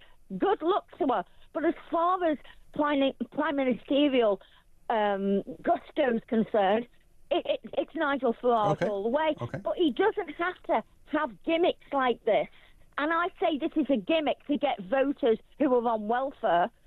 He doesn't need that. That man could sit in Westminster, not open his mouth now, and still win the election. Do you know what? I think you just might be right, Georgina, the way some of the polls are at the moment. And yeah, it's a very, very interesting one. Although I'm certain if you do manage to have a chat with him about child benefit, that he will certainly consider your views, Georgina, as we have, and are very, very happy to do so here, of course. And if you want to get your voice on the air like Georgina, 0344 499 1000. Lots of people getting in touch with all sorts of different things. Anonymous says, Nigel clearly hasn't got a clue about this child benefit cap. Child benefit isn't capped, it's the child element on universal credit. A third child is a payment of around £900 on the universal credit, an increase of about £300 from 2 kids. I'm saying this as a Reform voter and indeed a party member.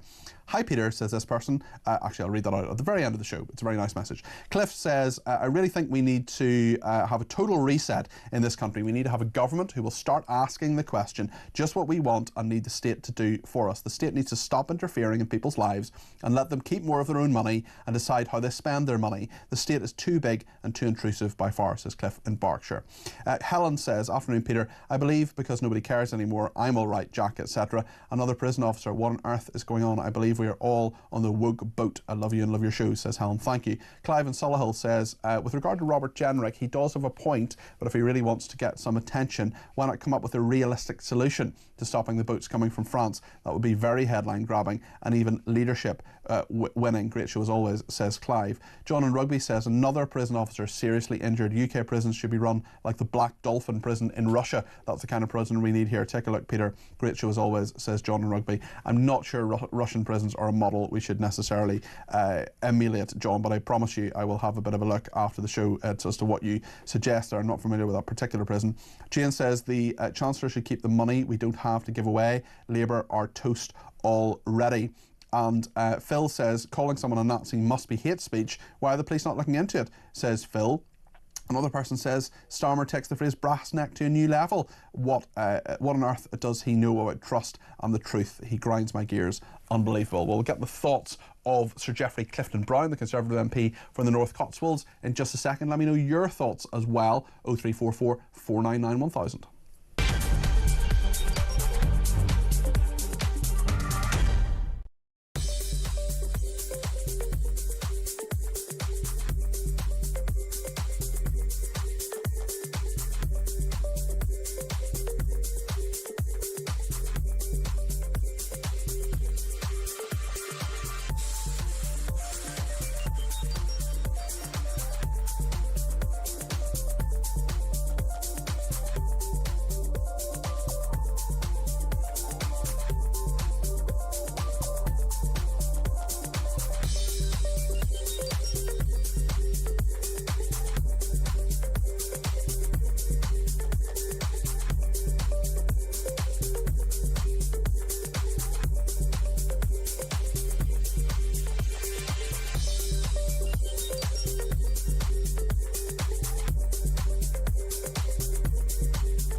Ethnic minority communities are prosecuted or face inspections or stop and searches a lot more than white people. I mean, to me, it just seems once again that Sadiq Khan is saying, oh, well, because certain people break the law, let's just get rid of the law. Well, the thing with Sadiq Khan, he has never approved of stop and search. He's never liked it. And the truth is, stop and search is a very, very important tool for the police to be able to stop people and see what they're carrying, whether it's knives or cannabis.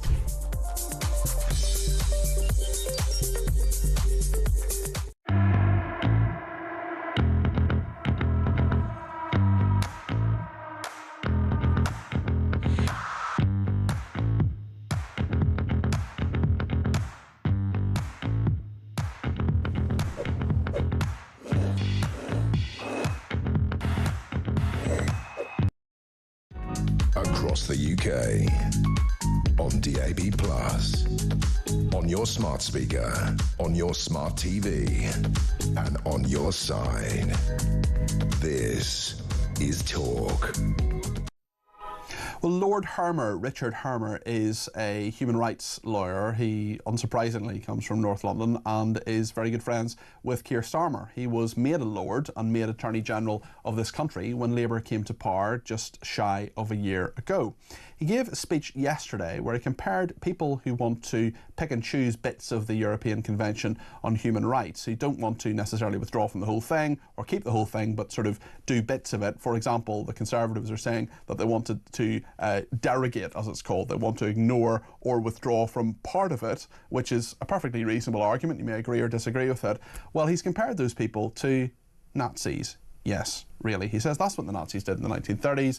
Therefore, he's comparing people in the Conservative Party and the Reform UK to the Nazis. Well, I spoke to a government minister a bit earlier on today. I was doing a bit of moonlighting. I was on Times Radio, our sister station, a little bit earlier this morning. One of their hosts was on holiday and they asked me to sit in. Her name is Catherine McKinnell. She's an education minister. And I asked her very straightforwardly, was Richard Hermer, Lord Hermer, right to call people who want to do this, who want to withdraw from a bit of the European Convention on Human Rights, Nazis? This is what she said. I think the previous government played fast and loose, if I'm honest, with our position in the world and upholding international law. And it's something that we stand by, hold to, but are keen to also look at in terms of how we can reform it and make sure that it is relevant and it works within the modern context. And I think it's an important and thoughtful discussion to be had. And I don't think there was any. So what has all that got to do with the Nazis? That doesn't make any sense. And in terms of, I mean, should Richard Hermer just apologise? That's how it's been. I think that's sort of the characterisation. It's not been characterised. He said it. He said the words. Well, I think the important thing is we recognise that actually there's a genuine debate and discussion to be had on this subject. Is it a genuine debate and discussion by calling people Nazis? I mean, David Lammy's done it previously, hasn't he? He's the Foreign Secretary and he called the President of the United States a neo-Nazi sympathising sociopath. You don't have a good record on this, do you?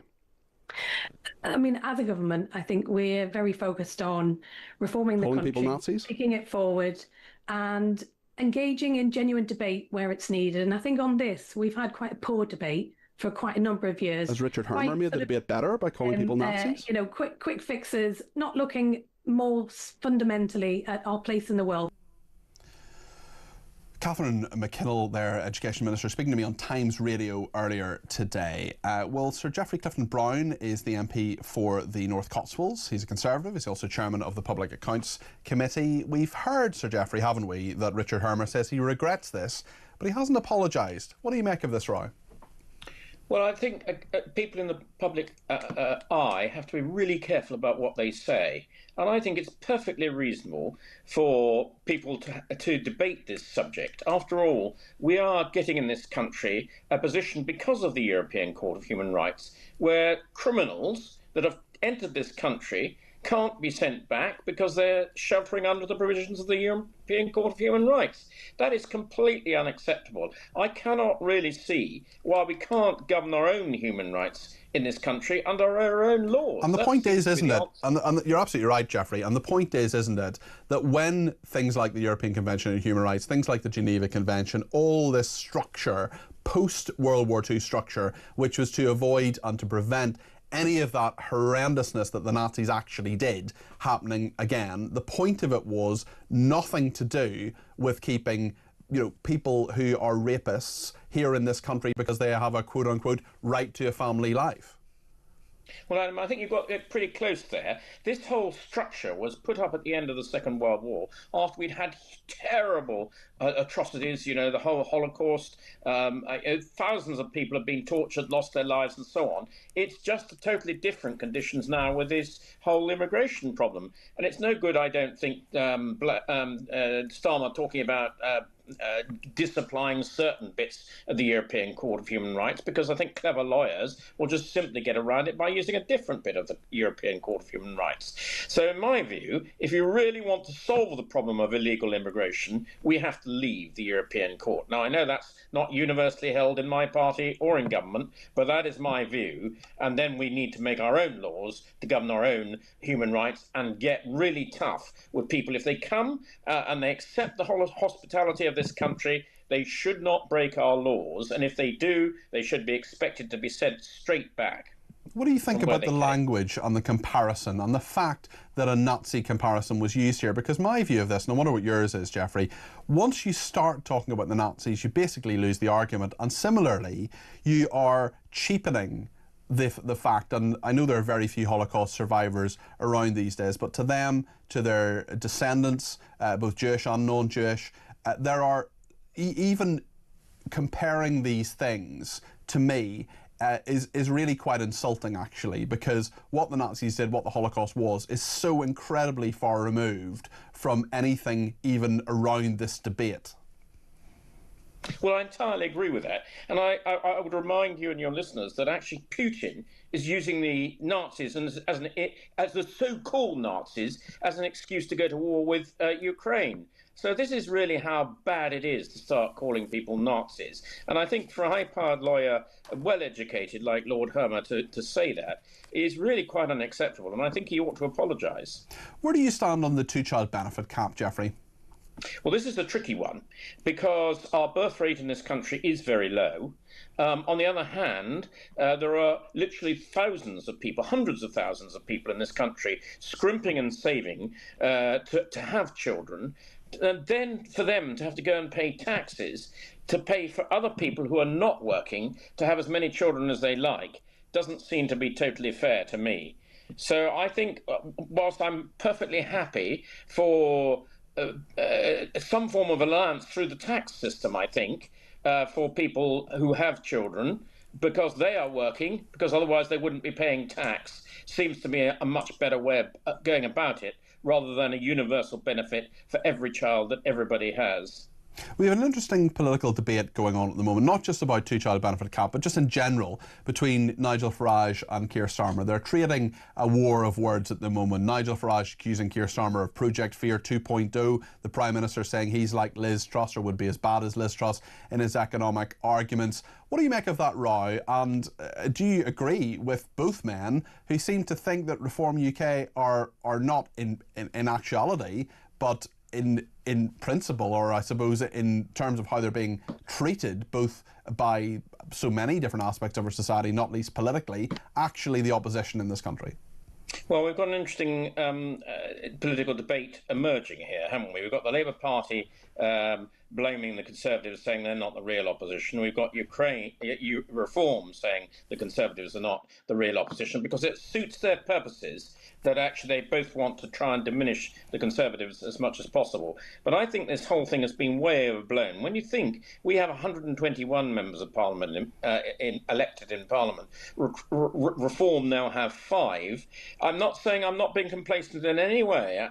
They are very well up in the opinion polls, but they have got a long way to go yet to become the official opposition. Not saying that it might not happen in the future, but it's a long, big climb, big mountain to climb at the moment.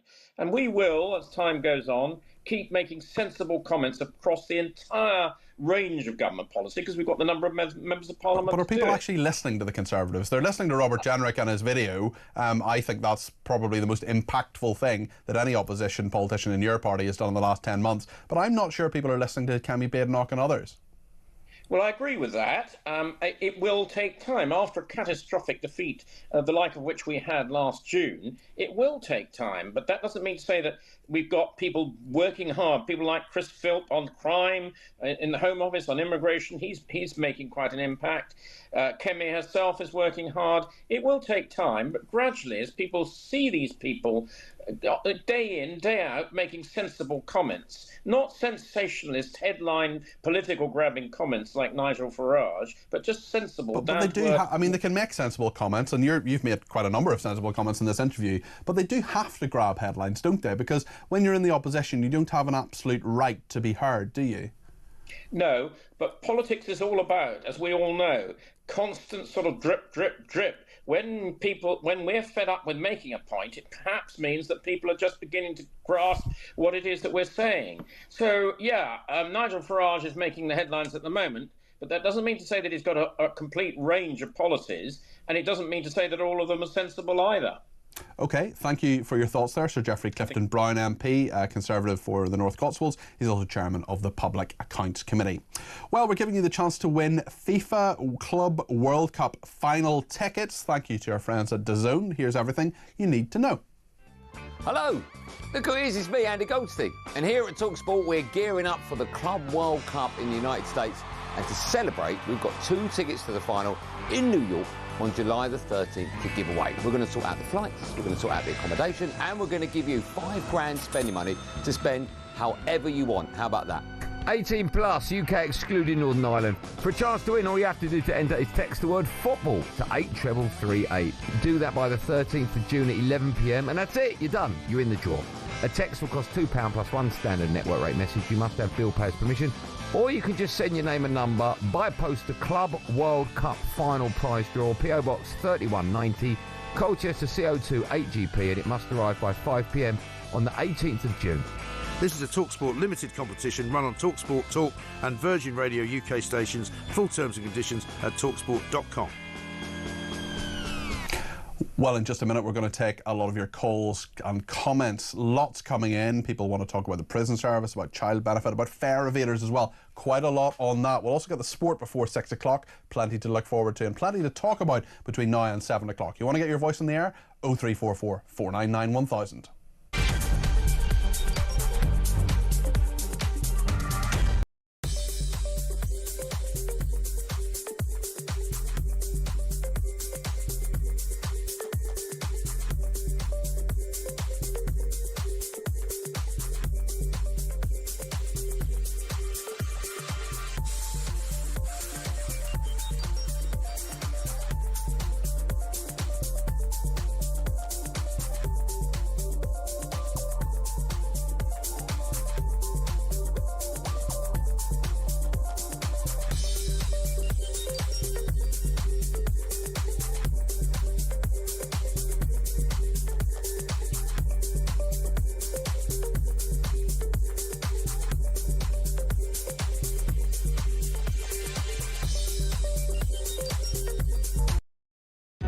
Across the UK, on DAB+, on your smart speaker, on your smart TV, and on your side. This is Talk. Thank you to Derek, who's been in touch. He says, Peter, we should respect international law, but that was what Brexit was all about, that we control our laws and rules, and our Parliament has the final say. Derek, it's a really, really good point, and if we think back, we're thinking about it back about Project Fear 2.0, that's what Nigel Farage is saying that Keir Starmer's up to. Well, what were we told, not specifically by Nigel Farage, but by Vote Leave, we were told we would take back control of our laws. Have we? Money? Not so sure. Borders? Definitely not. So those 3 promises that were made to us, I'm not sure they quite stack up. But listen, the Brexit debate continues. It is a settled issue in that we have Brexited, but many people not happy with what has happened. Nigel Farage says he would do it properly. Very interesting comment there. A short comment, Derek, but you said a lot within it.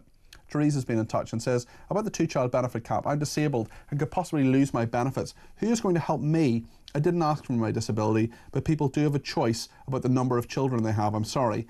Teresa, I totally agree with you, and I think that's a perfectly reasonable point to make. I expect another one is coming from Sean in Yorkshire. He wants to talk about the prison service. I think you worked there for nearly 3 decades, Sean. Tell us a little bit about your experience. Yeah, I left 9 years ago. I resigned due to, I was quite senior at that point. I did 23 years on the service, which I was incredibly proud of. I left because, I saw it decline. I saw the staffing numbers decline. I saw prisons and staff getting hurt constantly. I just couldn't do it out of conscience. Lost a lot of money leaving, but it was a decision I made, and I haven't regretted it. But it sounds like the right decision, Sean, but of course we lost in you and in so many other people a lot of experienced officers, and there are a lot of officers now, prison officers, who only have 1, 2, 3 years experience, and it's people like you who I'm sure you mentored and trained a lot of younger officers and helped them in those kind of situations. And that kind of, I'm not blaming you, I totally understand why you did what you did, I back it entirely, but there's a lot of people who just don't have that seniority in the prison service anymore. Not at all, but this goes back to the point of why it declined. It was under the Tony Blair's government. Now, I'm not a political person. I think they're all clowns, and I have lost faith completely in political things. So I'm not making this for political points. But basically what happened is Martin Neri was the prison minister under the Tony Blair government. Now, prior to Tony Blair getting into government, it was at the Prison Officers Conference, and we have a letter from him, which I used to have in my office, saying he promised he would never privatise a prison service, which is exactly the opposite of what he did. So basically what happened is Martin Neri came back after sort of, and this is probably not known, because the problem is with the prisons, we used to call it the forgotten service. Nobody saw what went on behind the walls, so we were constantly subject to all sorts of things. My pay was froze for 4 years, for example, and the first year they paid us, it was 0.5%, because they could get away with it, we couldn't strike. But going back to the point Martin Neri came back and started tendering the public prisons to the private sector. Was he not the Director General of the Prison Service rather than the Prison Minister? I can't even remember his surname for a while. I've tried to forgotten it to me. Sure, he went to work for Banana. That's right. Yeah, and basically what he did was he started tendering the public sector prisons out to the private sector because he thought it was a great way forward. So what then happened is, if prisons... the private sector wanted all the prisons. The only thing that was off limits was our security. They wouldn't let them touch them.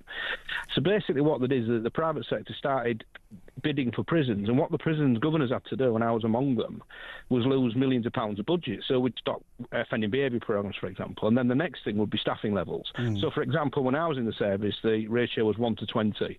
One officer to 20 prisoners. If you had a wing of 60, we'd have 3 on and a senior officer.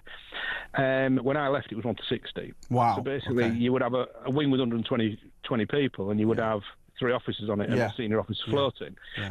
And that was the decline. And the problem is, even though the private sector failed, and it did fail, and it failed miserably, what also happened in the private sector was that they would run the jails on appeasement. They would be fined by the government for letting assaults happen, for example. So what they used to do is they used to, and I have literal written evidence of this because I was part of the union, is they would sack the staff and saying they assaulted the prisoners so they didn't get fined, you see. So a lot of terrible things went on. I actually was part of a party that took a private jail back to the public sector. Do you think, Sean, sorry, there's a lot of detail here, and I really appreciate you chatting to me, but time is sort of slightly against us here, and I have other people to get in. But I just want to ask you one thing before you go, if that's okay, Sean, and please do ring me on another occasion. I'd love to talk more, actually.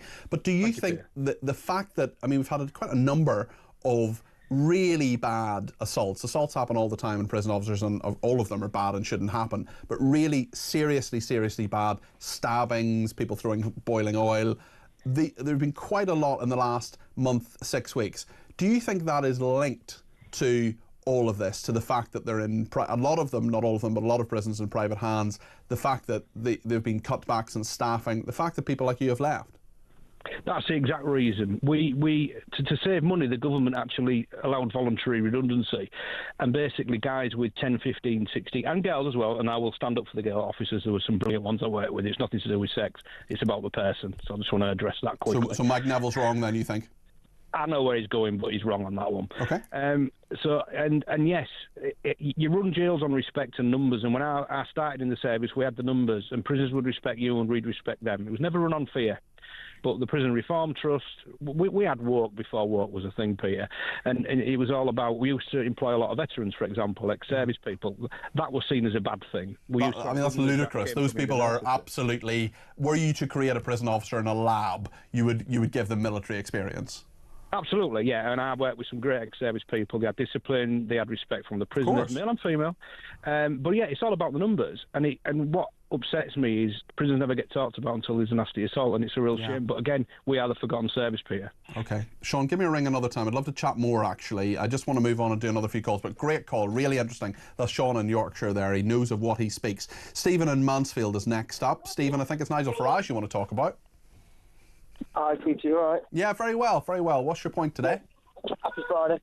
I'm just, to be honest, I'm sort of, I'm a reform voter. Okay. But I am slightly worried now about Nigel Farage, if I'm honest. 2-child cap on benefits, you're going to release that. That's worrying me. if you can't feed, don't breed. Could it change your vote, Stephen? Do you think? Or how worried are you? How big a deal is it for you? Who can I vote for? Mm-hmm. Who am I going to vote for? Mm-hmm.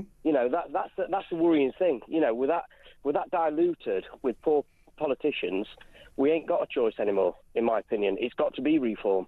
Do you think Nigel Farage has that in mind, actually, when he says this is something that he clearly believes in? He's talked about it numerous times, not just this week, and he is saying that this is because there is a falling population of indigenous people. He wants to increase that. He wants to cut immigration. You need people in the economy. You need to increase the birth rate in his view. Do you think he is sort of thinking, okay, this is maybe a little bit unpopular as a policy, but I can get away with it?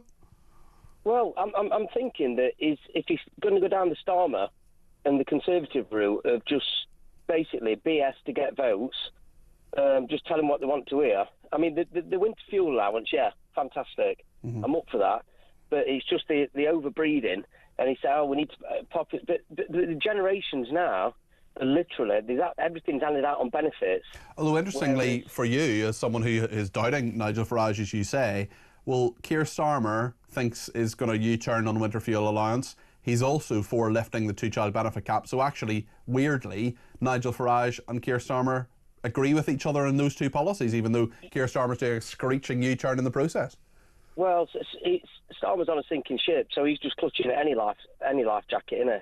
You know what I mean? What he's doing, he's just trying to clinch at little bits, from the Reform Party, because they know how well they're doing. So what he's doing, he's thinking, I'll go low level, but they're just literally clinching at it to a point where, okay, we'll put his hands up and say we're wrong about the winter fuel. But when's he going to reverse it? He'll reverse it after next year, after next winter. So then that's the thing. We don't actually know when this is going to come in. Is it going to be the budget next year? I mean, by October, a lot of people will be pretty cold. Stephen, thanks for your thoughts. I appreciate them. Jeremy in Berkshire says, I live in social housing, work full time, and my ex-neighbour living on her own and 2 kids used to say to me all the time, one more little one and I'll be out of here. 6 months ago, she moved to a 3-bedroom house with a garden, all paid for. That is the massive flaw in the system of the child benefit cap, says Jeremy in Berkshire. Simon says, Lord Hermer will get away with his insightful language as his name isn't Lucy Connolly. Well, I don't know if he's inciting violence by calling people Nazis. It's certainly not a nice thing, but I don't know if it's illegal. Simon has talked about that, and Stuart has been in touch and said, regarding Hermer, it's no surprise the Tories are irrelevant. In opposition, Starmer called for resignations, but Geoffrey Clifton Brown only calls for an apology. Nicola in Norfolk says, how come that Labour people can say vile things and get away with just an apology? Do you know what, Nicola? He hasn't apologised. He said, I regret the remarks. That is not an apology. I regret many things in my life that I haven't apologised for and never will, believe me. But anyway, the point is he hasn't apologised, but thank you for your thought. How come Labour people can say vile things and get away with just an apology, e.g. Lucy Powell and Lord Hermer? But if they had been Tories, then Starmer et al. Would have been screeching from the rooftops for resignations, hounded them until they went. The hypocrisy of Labour grows every day and is a disgrace, says Nicola. Stuart says, I'm sure Georgina is not talking about people in my situation, but it does still sting when callers go on about people on benefits. I'd give anything to be able to work again, but you have to play the cards you're dealt. Stuart, I'm sorry to hear about your situation. I know you've mentioned it before, and let me just say, Stuart, that you may not be able to work, but your views here, when you text them in, they're always sensible. You're a really good guy, and every time I see Stuart in Perthshire coming up on my screen, I think, right, I can read that out. I don't even have to read it beforehand. I know he's going to talk sense, he's going to talk common sense. So thank you, Stuart, and you can give me a ring anytime you like and have a chat as well. George says, why is no one asking the government what are they doing to balance the budget? Very good point, George. Christina says, why are people getting heated about the child cap being removed? He is setting a trap for Starmer. That is all. And Nigel says, good afternoon and good show. Only 9 million people voted for Starmer in the general election. He made promises, then lied and lied and lied. If there's another general election tomorrow, many of the Labour voters will not vote for them, and I can only imagine that none of the rest of the voters will move to Labour. Why does Starmer not realise this? Anne in Archway says, Peter, the first time I was called a Nazi was 1971 when I became vegan. Again in 1972 when I joined the Green Party, then still anti-EU, and then on the Brexit campaign, says Anne, who is definitely not a Nazi. Louise is in Kent and has given me a call on child benefit. Louise, you're very welcome to the programme. What would you like to say? Yes. Well, my one thinking really with all this, we need to get back to the concept of what welfare benefits were for in the first place, which was if you fell on hard times, particularly if you lost your job and that kind of thing, the benefits were there to support you. Now, the benefit cap, to me, that should only be given if you lose your job through some reason, because you're ill or because, for some reason, other reason you've lost your job through no fault of your own, and you've got two or three kids which you've worked through, then yes, you could get it. But we've somehow developed a link where, you've got the option because benefits can be so good that you don't need to work if you don't want to because your benefits all support all of that. Mm-hmm. We've lost that link Yes. of what benefits were for. Yes. So, I mean, when I lost my career, my physio career, due to mental health problems, it destroyed me. I'm really sorry to hear that, Louise. I don't know if you know, but I've also had mental health issues, and I'm just so sorry to hear that. It's horrible. I was 25, and they told me I would be unlikely to ever work again. I was determined that one day I would. It took me 20 years, and eventually, the only thing I managed to get to do was I bagpacked in a supermarket for 3 years because I was so determined to go back. There was a time when people would get any job in order to support if they lost. And do you know what? That backpacking, I'm sure that backpacking helped your mental health, Louise. I'm sure it helped you to be around people, to get up. Rishi Sunak talks about the dignity of work, going to work and doing a job and earning a crust and interacting with people. I had to be in on time. I had to learn to deal with, time off, holiday. There was a huge amount I had to learn. Yes. So there was that. But the other thing I wanted to say was, because I've been in that hospital over the years, I mean, I'm in recovery now. I'm doing really well. Great. I've thrown my medication away, went through 3-4 years of withdrawal. They've wiped out the diagnosis, said it should never happen. But I've been in hospital a number of times. I tell you what, in mental health hospitals, they do not allow you access to boiling water or kettles ever. Interesting. Yet they do in prisons. They do in prison. Yeah. What the is going on there? Well, exactly. Louise, listen, I'd love to continue the conversation, but we've got to move on. But I really, really appreciate your thoughts, and I wish you the very best for your mental health, both now and in the future. We're going to talk about the sport in just a second, but coming up at 6:30, we've just been told that Donald Trump and Elon Musk are going to hold a press conference. We'll bring you some of that live. I think that's probably going to be box office. We'll see all of it, well, some of it anyway, here live on Talk. So stay with us between now and 7, but certainly at 6:30 we'll bring you live that press conference between the President of the United States, Donald Trump, and Elon Musk. It'll be fascinating to see what both men say. Lots more to come, including the sport next here on Talk.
Possession of grass, weed, smoking it on the street should be decriminalised because that would improve relations between ethnic communities and the police. You might as well just say, well, why don't we legalise stabbing and violent attacks and guns? So that's fairly ridiculous. The idea that ethnic community, people of colour and ethnic people smoke more dope than white people is racist. It's just not true.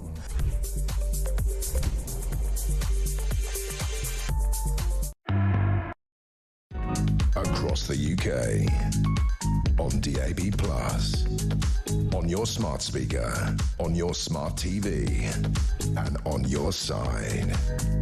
This is Talk. Well, now it is time for the Sport Summary on Talk. Let's go to Talk Sports' Uma Gurev. And Uma, clearly you're an absolute part-timer. I mean, have you done any work today? I think I saw you at 5 o'clock this morning in the office. I was going to say, it's been a while since I've seen your whole 11 hours, hasn't it been? It's the showpiece event at the end of another football season coming up. Tell us about who's competing in the Champions League final. Yeah, it's Inter Milan versus PSG tomorrow night, live on talkSPORT. That's from 8 p.m. So make sure you tune into that, because it's going to be quite an intriguing final. It's the first Champions League final in 21 years where there is no English, Spanish or German team competing. And I suppose both of these teams, you'd say, they're quite unexpected finalists. They've both got their own special story of how they got here. PSG are a team who have kind of played host to the likes of Kylian Mbappe, Messi, Neymar over the years. And now they're in that kind of post-star era, post-Galactico era, we like to call it. And they've beaten 4 of the top Premier League teams this season to get to this point in the Champions League. And now they're kind of in what you might say is the perfect opportunity to win, despite not having any kind of marquee signings. They actually look like a really coherent team, and this could be an amazing weekend for them. And then on the other hand, you've got Inter Milan, who have had an equally incredible run. Their semi-final against Barcelona was something quite magical. I don't think we've seen a game of football like it for ages. And they're the oldest team in the Champions League in terms of the age of their players. And their manager, Simone Inzaghi, very experienced guy, but to have got them to this point, it's going to be really exciting in Munich tomorrow to see what happens. But I think PSG are going to slightly edge it. That's my prediction, but honestly couldn't call it on the day. After all, it's just 90 minutes. Indeed it is, and transfer season is well underway, lasting a lot more than 90 minutes. Big transfer news as Trent Alexander-Arnold has left Liverpool. Tell us where he's off to. Yeah, he's off to Real Madrid, and of course we knew that this was coming, but what the surprise is here is we thought he was going to go in June, in a couple of weeks when his contract expires, but actually Real Madrid are going to be competing in the Club World Cup, which starts in just a few days, and they really wanted to get Trent Alexander-Arnold in before they start competing in that. So what's happened is they've actually decided they're going to pay Liverpool £10 million to get Trent in the door. We think on Sunday, basically, he's going to be there already. And the thing is, for Liverpool fans, a lot of them were really angry that Trent was leaving them because he was going to go on a free contract, so no money was going to be paid to Liverpool. Now, obviously, that he's gone earlier, before his contract is up, they are going to get paid. So all those Liverpool fans who were sort of booing Trent Alexander-Arnold, they seem to be a little bit placated now that he's come in the door. So we'll see how he gets on at Real Madrid. He's kind of a Liverpool-born and bred player and has been there since he was a child. So it's an emotional time, but for him, a great career move, because Real Madrid are the best of the best. Let's stick with football. The Lionesses are in action tonight. Tell us what's happening at Wembley. They are. They're playing Portugal. You might have glimpsed a sneaky Lionesses top on me, but yes, they are playing Portugal tonight. It's the first match where they won't have Mary Earps in their squad. Of course, we were hit with that bombshell news this week that she's decided to retire from England duty. For Sarina Wiegman now, it's about what the solution is for that. She'd already kind of indicated that Mary Earps wasn't going to be part of her starting 11 plans for the Euros, but this now is a Nations League game. It's the third last game that she has before the Euros and the second last competitive game that she's got to play around. She's left with Hannah Hampton, who is her now #1 goalkeeper, but she has no other goalkeepers in her England squad who've ever played a competitive game for England. Will she let one of them have a run out today? We'll see. They're up against Portugal, and they do need to win this game and their second Nations League game on Tuesday if they want to win the Nations League group. So kind of weighing up here, does she want to get some experience or does she want to make sure they win this? It's going to be really intriguing, but should be a great atmosphere at Wembley, as always, for the Lionesses. Let's talk about tennis. What's happening for the British hopes at the French Open?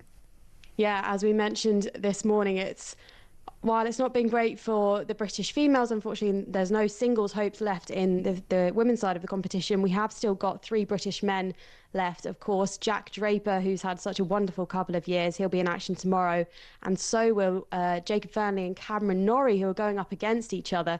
So they're all in the round of 32, but we know we'll have at least one British man in the round after that, because obviously one out of Fernley and Norrie is going to make it through. As for Jack Draper, he's the kind of player you're looking at now and thinking, wow, could he go all the way again? Could he make it to another final? Could he win it? Perhaps, but you know, we haven't had this many British men in this stage of the French Open since 1968. So either way, absolutely great achievement for them. From Norris to Norrie, tell us about the Spanish Grand Prix this weekend. Are McLaren still the fastest cars? They are indeed, but it's actually Oscar Piastri, Lando Norris's teammate, who has topped the practice in Barcelona. Lando Norris came in 4th. George Russell's come in 2nd, and Max Verstappen is 3rd in the practice. As for Lewis Hamilton, who we all had such high hopes for this season, He didn't have the greatest race, and he was complaining over the radio that his car was undrivable, unfortunately. So still waiting for him to kind of hit his potential. The other thing we're looking out for this weekend, I'm going to tell you this, but I'm not entirely sure how it's going to affect the cars because I'm not an expert by any means, but there's been a rule change on the flexibility of the front wings of the car. Oh, that could be crucial. Crucial. Exactly. That's what I thought, Peter, because apparently it's going to boost competitiveness. Is it now? The flexibility of the front wings. I mean, tiny, tiny things make a huge difference in Grand Prix, don't they? I mean, I know I'm being flippant about it, but, you know, we're talking about many thousandths of a second, so of course that is incredibly important. Uma, thank you. Appreciate your contribution. Go and have a snooze. Uma Gaurav there. Both of us were up at 5 o'clock this morning. We're in the office. Uma Gaurav there from talkSPORT, and thank you to her for that sports update. Thank you also to Mike, who says, on the 2-child cap, I would agree with lifting the cap, but only for working families. Those in benefits should not get it, and it would be an incentive to get a job. Jez in Sussex says, how does Starmer have the audacity to ask, do we trust Farage, when he has been screwing the country for the last 9 months? Jez, you're not the only person who is having those sentiments today. We're going to talk to Sarah Pouchin in a second. She's the newest Reform UK MP for Runcorn and Helsby. We'll get her views on all of this, and we'll talk about Hamas as well, saying it will reject the new US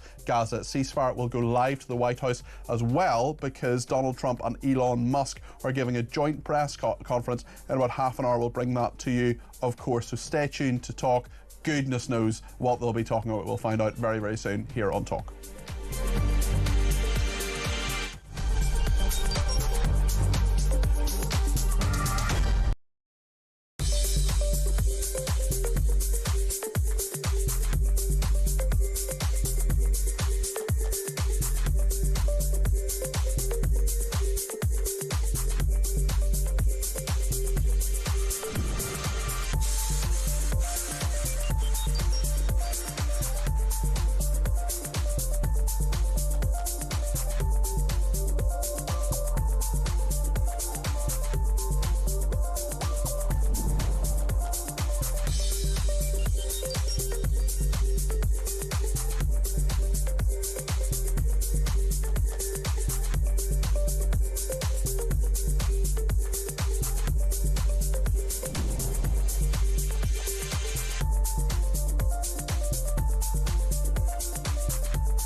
Across the UK, on DAB+, on your smart speaker, on your smart TV, and on your side.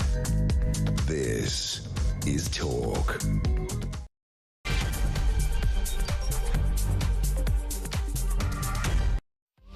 Good evening, this is Talk Drive. I'm Peter Cardwell. Thank you so much for your company. In about half an hour's time, Elon Musk and Donald Trump are to give a joint press conference. We'll bring that to you live here on Talk. Stay tuned for that.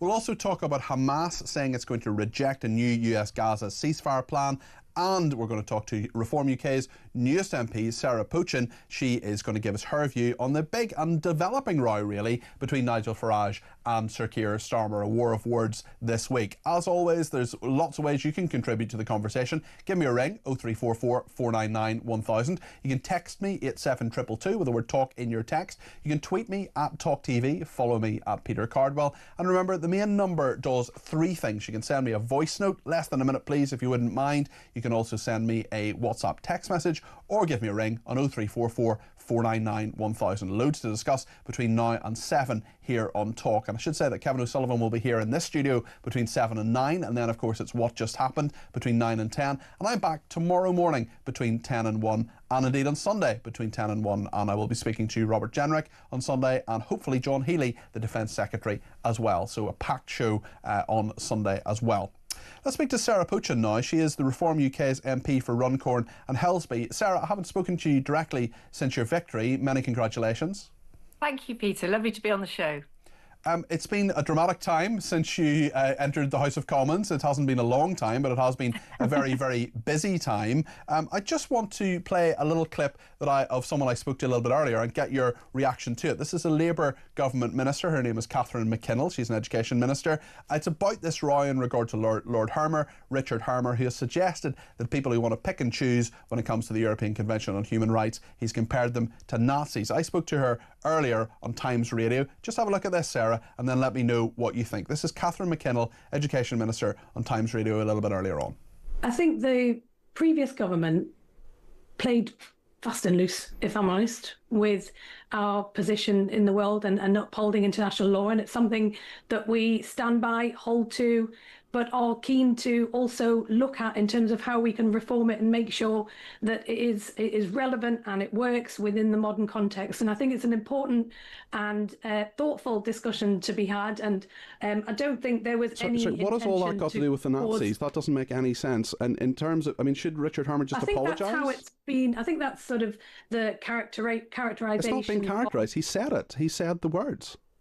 Well, I think the important thing is we recognise that actually there's a genuine debate and discussion to be had on this subject. Is it a genuine debate and discussion by calling people Nazis? I mean, David Lammy's done it previously, hasn't he? He's the Foreign Secretary and he called the President of the United States a neo-Nazi sympathising sociopath. You don't have a good record on this, do you?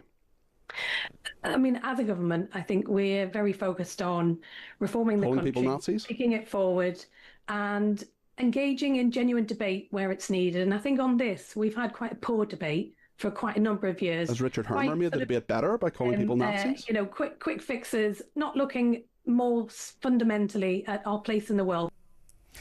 Catherine McKinnell there as Education Minister speaking to Times Radio. Now, since then, Richard Hermer, Lord Hermer, says he regrets the comments. He said they were clumsy, but the word missing from all of that, Sarah Poin, is, of course, sorry. Yeah, he hasn't apologised. His language was absolutely disgraceful. I listened to the interview with that lady you've just shown. Actually, whilst I was driving home, you played some clips again. What a load of waffle, totally avoiding the issue. The fact is that we've heard hate language coming out from someone as senior as this country's Attorney General. We're back to two-tiered justice here, another example. Why is this man still in his position? I mean, this has been building up with this guy. He has supported and been behind the Chagos deal, which is a disgrace. He has defended Gerry Adams, an IRA sympathiser.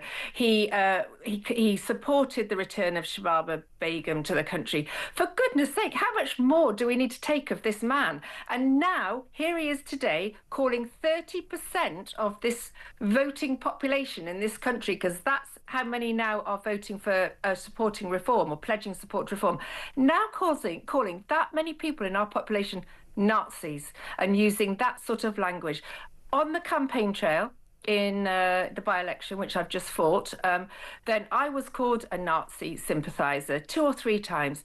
It's extremely upsetting. I am a common sense person, representing middle of the road, just normal people that want things to be fair and just. To call someone a Nazi is horrendous. Why do you think people did that to you? First of all, it's horrible. That particular thing hasn't happened to me, but if it could be called all the names of the day on social media, I'm sure it's much worse. A, for you as an MP, and B, for you as a woman, Sarah. Tell me just a sense of that. I mean, we need to be really careful. I believe in free speech, of course I do. We're the home of free speech. But you need to be careful about language and bandying around those kind of phrases, don't you? And you expect it sometimes from some trolls on Twitter or maybe the odd person in the street. But the Attorney General of this country? It's a disgrace. As a politician, I know that our behaviour has to be scrutinised and be above what might be or may not be able to be brushed aside. I brushed aside comments that have been made to me. That's part of my role, campaigning and canvassing. But this person, this Lord Hermer, is in the public eye. He's representing this country. He is our Attorney General. I was a magistrate for 20 years. If I had said anything like this in the public eye, I would have been sacked, effectively, if that's what you do to a magistrate, but forced to resign, at least. Why is he still in position? I hope that Keir Starmer, I know he won't, but I hope he does the honourable thing and forces this man to go. But of course he won't, because Keir Starmer is all about two-tier justice. You've got someone like Lucy Connolly in prison for 31 months for what she said on Twitter. And yet this man, Lord Hermer, is out as our Attorney General. I mean, he hasn't incited violence, Sarah, has he? It's different, isn't it? Well, is that correct? By calling people I'm sure he would deny inciting violence. He's not inciting violence by calling something, by referring to people. I'm not saying he is or he isn't. I'm just saying this is inflammatory language. And we both know, because we're in the public eye, how dangerous this sort of stuff is to accuse other people in the public eye of being, Nazis or whatever it might be. Very dangerous. And security for people like me is a concern on a good day. This doesn't help. I just want to remind ourselves about what Sir Keir Starmer has said about your party leader, Nigel Farage, because there's been a calmer war of words, but a war of words nonetheless. Earlier on in the week, Nigel Farage, he's hit back at what Starmer said. Let's just remind ourselves what Keir Starmer said yesterday in St Helens in the northwest of England. That's the question you have to ask about Nigel Farage. Can you trust him? Can you trust him with your future? Can you trust him with your jobs? Can you trust him with your mortgages, your pensions, your bills? And he gave the answer on Tuesday, a resounding no. He set out economic plans that contained billions upon billions of completely unfunded spending. Precisely the sort of irresponsible splurge that sent your mortgage cost, your bills, and the cost of living through the roof. It's Liz Truss all over again. Now, in opposition, we said that she would crash the economy and leave you to pick up the bill. And we were right. And we were elected to fix that mess. Now, in government, we're once again fighting the same fantasy. Fighting a fantasy. Liz Truss all over again. What do you make of Keir Starmer's comments, Sarah? That speech was an absolute disaster for him, a complete own goal. He's been ridiculed all over, the social media and the news. I mean, the press questions afterwards were, I've never seen anything like it. One journalist asked him, does Nigel Farage live rent-free in your head? Which I thought was a very good question. I mean, even The Guardian, it was relentless, those questions. Very, very interesting optics, but a complete disaster. Who advised him? I actually watched the speech twice because I couldn't believe how many times he mentioned Nigel Farage's name, and I think I got to 16 before I, got thoroughly bored with the whole thing. But well done you. I mean, that's a lot longer, a lot further through many Starmer speeches than many people get, Sarah, so well done. To answer your question, Keir Starmer knows that this political landscape in this country is changing by the day, and the party of opposition is now Reform. It doesn't matter that we've got 5 MPs. The point is we have the whole will, at least 30% of the voting public of this country now behind us. That is a big scare. But to get to the magic number, sorry to interrupt you, Sarah, but to get to the magic number, I mean, realistically, for Reform to become the government of this country, you're doing really well in the polls. There's no doubt about that. Your victory was incredible. You know, people concentrate on the 6 votes. That's interesting, but I think they need to concentrate on the 14,000 you overturned. Exactly. And the person who has less than a 14,000 majority, well, the right honourable member for Holborn and St Pancras, Sir Keir Starmer, may have noticed that one. But realistically, Sarah, do you honestly think to get to the magic number of 325 or 326, a majority in Parliament, you need to get 65 MPs for every one you have at the moment? Is that honestly going to happen? The fact is, we are working round the clock. I've never worked so hard in my life, but in terms of working round the clock with people that are committed to getting to that situation, absolutely. If we carry on the way we are, we've got people flooding to us that want to be candidates in the next general election. The issue we have is that we need to be better than the other parties when it comes to selecting our candidates. We need to have top-class candidates because both Labour and the Tories want to see us fail. So our vetting has to be top-notch. Our candidate calibre has to be top-notch. So that's the challenge, not people wanting to stand for us. The challenge is to get the right people standing. But the work has started. It started a long time ago. Yes, it's going to take... We are obviously climbing a mountain. But the fact is, Peter, the will of the British people are behind us. Who would have said we'd have got 677 councillors the night? It's a very good point. But one thing I've really noticed in the last few days is that as you expand your policies, as you talk about things like the 2-child benefit cap, there are quite a number of people contacting us. I'm not saying that this station is a scientific kind of thing in any way, but we get a sense of things. We get a sense of what our viewers and listeners think. Many of them Reform UK supporters, not all of them by any stretch of the imagination, but quite a number of people quite annoyed with Nigel Farage talking about 2-child benefit cap, thinking that actually it rewards people who aren't as responsible or have made the same kind of choices as people often do to say, I can't afford to have another child. What would you say to them today, Sarah? It's an interesting point. I understand both sides of the argument, but what Reform is very key to do is support those people in work that want families. One of our big, campaigning things is family, community, country, but family is so important. We need to encourage hardworking parents, but to also have children, hardworking couples, I should say, but to also have children. And if this helps in any way at all for them to be able to afford to work and have children, we need to increase our birth rate in this country. That's a fact. And if we can help hardworking families, great. Now, the fact is, yes, there are always going to be people that abuse the system in any kind of benefit or scheme. It doesn't matter what you talk about. People are out there that will abuse it. But the general policy of Reform is to do everything we can to support hard-working families out there in the community struggling to make ends meet. Sarah, I just want to read you a very quick message from Michelle, who sent in a text here. He says, tell Sarah, we've all been through it before, sticks and stones, but stay strong. They are running scared. Promise Reform will perform, says Michelle. Not all the messages, of course. Not all the messages, of course, saying you're a marvellous human being, but Michelle certainly thinks so. Sarah, thank you very much for speaking to me. Very interesting to talk to you.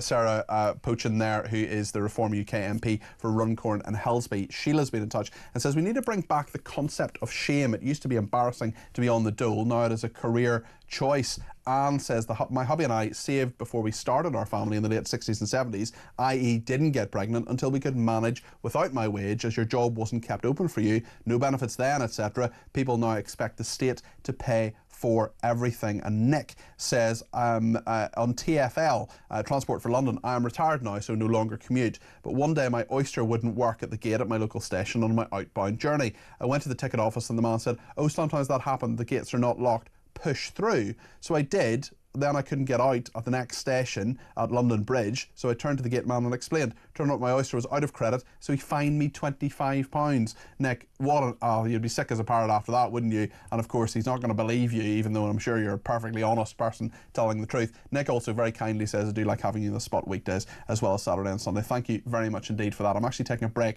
next week. I'm off on holiday, but I'm going to be back I'm here, of course, Saturday and Sunday, but I'm going to be back on Wednesday, the 11th of June. June, that is, for the spending review.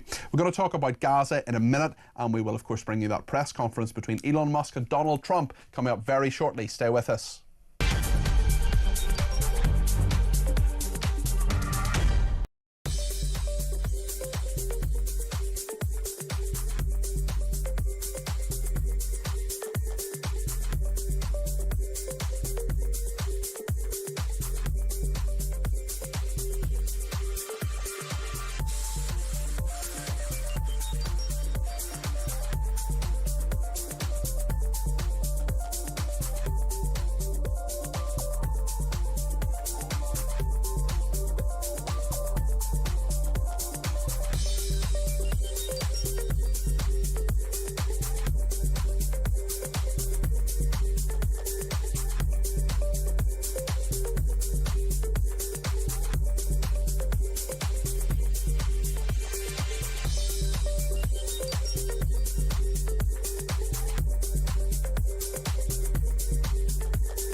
If you walk into town or you catch a bus into town or you go on the tube, you see it. You see the impact of mass immigration. And it isn't just people, it isn't just bodies, it's culture, it's society. Places are filthy because nobody owns them anymore, okay? He's right when he says it's an island of strangers. So he's identifying all of these problems and doing absolutely nothing about it. He thinks it will go away or it will be superseded by another problem. It ain't going to go away. It's the biggest problem we've got, and if we don't do something about it, then we are in catastrophe.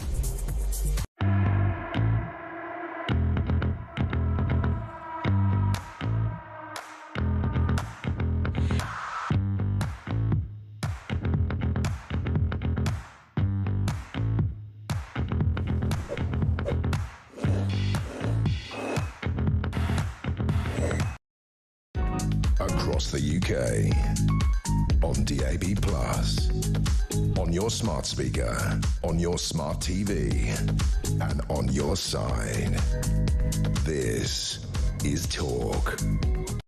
I want to talk a bit more about the Hermer row with Rear Admiral Chris Parry, former NATO and Royal Navy commander. But first of all, a senior Hamas terrorist has told the BBC the Palestinian armed group, terrorist group, will reject the latest US proposal for a new Gaza ceasefire and hostage release deal. These different thoughts and negotiations going backwards and forwards. Chris, where are we with this? How close are we to any sort of deal, any form of ceasefire? Just bring us the latest on this. Yeah, Peter, I mean, look, Hamas is not interested in a ceasefire. It's interested in wearing Israel down and making it last as long as possible. One of the things we have to realise is that Hamas doesn't consist simply of Gaza or Palestinian citizens. It's a transnational terrorist group, and it's got people from all over the greater Middle East actually contributing. And we've seen recently the Gazan people rising up and saying, look, we don't want you here, mainly because most of you don't actually come from here. You come from all over the greater Middle East. You're terrorists. They're going to keep this going as long as possible. The money will keep coming in. They keep getting profile. And they'll be sacrificing the lives of Palestinian people in Gaza for as long as it takes.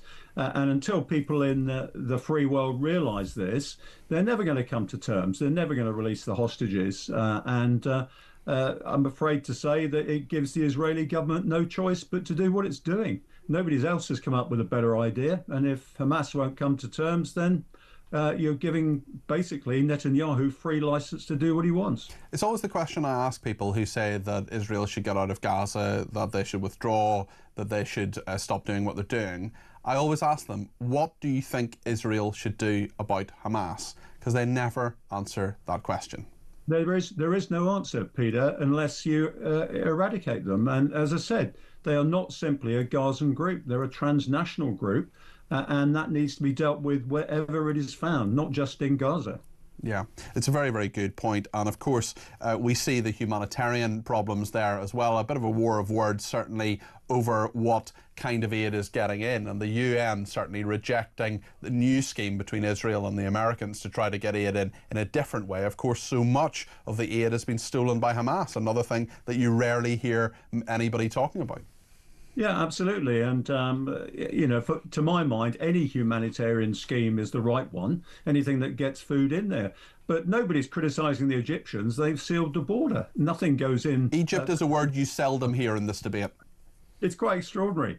So the hypocrisy and also the false thinking in this lies at the heart of this tragedy. And we just want to get the aid to people that need it. That's the key point. We shouldn't be jibbing about how it gets there. The outcome is more important than the process.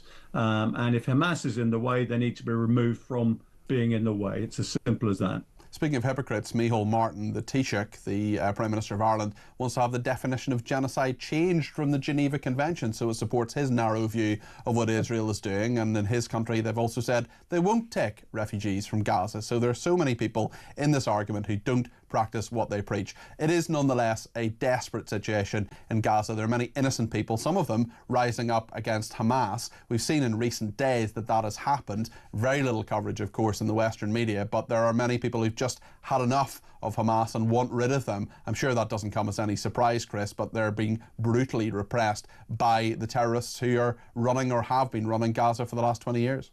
Yeah, they're holding the people hostage. It's as simple as that. They aren't just Israeli hostages in Gaza. The whole population is being held hostage. And the problem is people seem to want to constantly give Hamas, these revolting people, the benefit of the doubt. It is quite extraordinary. They shouldn't have any place in any society, let alone a civilized society. So the only way that Gaza is going to heal is when they get rid of these people. They are criminals, they are terrorists, and they're a blot on humanity, frankly. Let's talk a little bit about the UK. I know you have some views on the Attorney General, Richard Hermer. He, of course, as a human rights lawyer, has a lot of views on the European Convention on Human Rights. He has said today, big political row, he said yesterday actually, in his speech, that if people want to derogate, as it's called, if people want to do to pick and choose, as he would put it, bits of the European Convention on Human Rights, then they are like the Nazis in the 1930s. What do you make of his language? What do you make of what he said?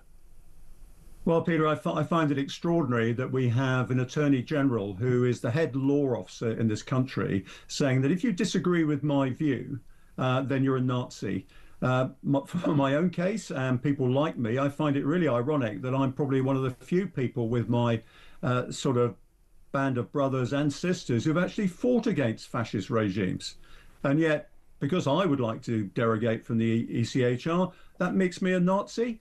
I mean, for heaven's sake, what kind of country are we living in where if you've actually fought against fascists, you actually get accused of being a fascist simply because you disagree with a left-wing Attorney General's view? I mean, we are getting to a pretty pass now when our politicians are actually criticising people who fought for this country against fascism. It's also the fact, first of all, thank you for all your service and thank you for fighting fascism, and it's people who fought fascism through the ages, including you, Chris, that mean that we can have free speech, that we can have stations like this one, the home of common sense, the home of free speech. Richard Hermer as well, it sort of troubles me that he may not be the world's best politician, clearly this has shown this, but he doesn't seem to be a politician at all. He doesn't seem to understand that whatever he says, whatever comes out of his mouth, this is going to be scrutinised. And it's not just him who will have written that. There will have been speechwriters, there will have been advisors, there will have been people on Number 10 who will have seen that speech. And how this didn't come flashing to the top of the radar thinking, this is going to be a problem. There's also the fact that any lawyer should have a precision in terms of language. There shouldn't be ambiguity. There shouldn't be a problem with understanding what they say, because when you interpret the law, you've got to be really, really precise and make good, strong arguments. Instead, almost before he opened his mouth, he lost the argument, didn't he, Chris? Well, absolutely. And we've got quite a few barristers and lawyers knocking around the current regime. I mean, the Prime Minister himself. And I don't understand why people who have to be so precise, as you say, when they're making submissions, can't do it in public. You have to start thinking, and they actually believe this stuff, that anybody that disagrees with them is a Nazi or a fascist or something like that. And that's the trouble with devaluing these words. Now, if we started calling these people Stalinists, they get very upset. Justifiably. So they've got to start using moderate language. The rhetoric, I'm afraid, is getting ahead of their intellect and also their political instincts, as you say. But as long as we have this sort of politics, it's going to be divisive for the rest of us. It doesn't help us get growth in this country or anything else that we want. And I'm afraid to say that unless we get some leadership that is based on integrity, on self-awareness and authenticity, we are not going to climb out of the mess that we're in right now. Chris, thank you very much. I always think when people talk about, oh, they're a King's Counsel or they're a barrister or whatever. Emily Thornberry's a barrister. Diane Abbott went to Cambridge. Richard Bergen went to Cambridge University. Doesn't mean very much at all. Coming up, Donald Trump and Elon Musk are due to hold a joint news conference from the Oval Office. This is after the Tesla boss announced he's leaving the administration. We'll bring that to you live in just a few minutes here on Talk.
Across the UK, on DAB+, on your smart speaker, on your smart TV, and on your side.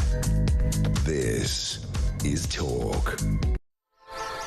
Donald Trump is coming up in a minute, and Elon Musk as well. They're due to hold a shortly. They're due to hold a joint news conference from the Oval Office after the Tesla boss announced he's leaving the administration. We'll bring that to you live, of course. Sadly, that means that today we can't speak to the professor in Northern Ireland about the fraudster who made £500,000 selling fake Scottish-grown tea. Apparently you can grow tea in Scotland. That is a thing that is possible. But the prosecutors said the CV of a fantasist was created by Thomas O'Brien, claiming amongst other things that he was a multimillionaire, a polymer scientist, a former bomb disposal expert, and had invented the bag for life. I don't know if you've ever seen Romy and Michelle's high school reunion, but they went back to the reunion saying they'd invented the post-it note. It kind of reminds me of that. Loads of people getting in touch on Twitter, and thank you so much for everybody who's doing so. Let me just read out a few of the messages. Sandy said, blimey, I've just heard Peter on Talk say there was a special bill passed in Parliament purely so two-tier Keir could get a higher pension. That is absolutely correct. It was when he was Director of Public Prosecutions. Then he robs pensioners of the winter fuel payment. What an utter pig of a Prime Minister, says Sandy, who also says, why can't tube stations put barriers in them that are so high people can't jump over them? It's a very good point. Dave says, fun fact, if you were counting to £1 billion, it would take 33.5 years. People chuck these sums around like they're nothing. Great show. Kevin says, Peter, I'm 59. I've worked all my life. 3 years ago, I was unable to work because I needed a triple heart bypass, which I had 8 months later. Unfortunately, all I was entitled to was £68 per week, as I didn't have mental health issues. Kevin, I'm sorry you've been through that. That's grim. I hope you're feeling much better now. Tiny Tim has been in touch. I says, I feel the temperature is heating up for Starmer and his lackeys. Don't think it will be long. Every day is a day nearer to that podium being erected in Downing Street. Labour cabinet is a dangerous shower. Another person says, what an absolute cheek Starmer has got, asking if we can trust Farage when a load of people like Waspy Women trusted Starmer. All we know is how that turned out.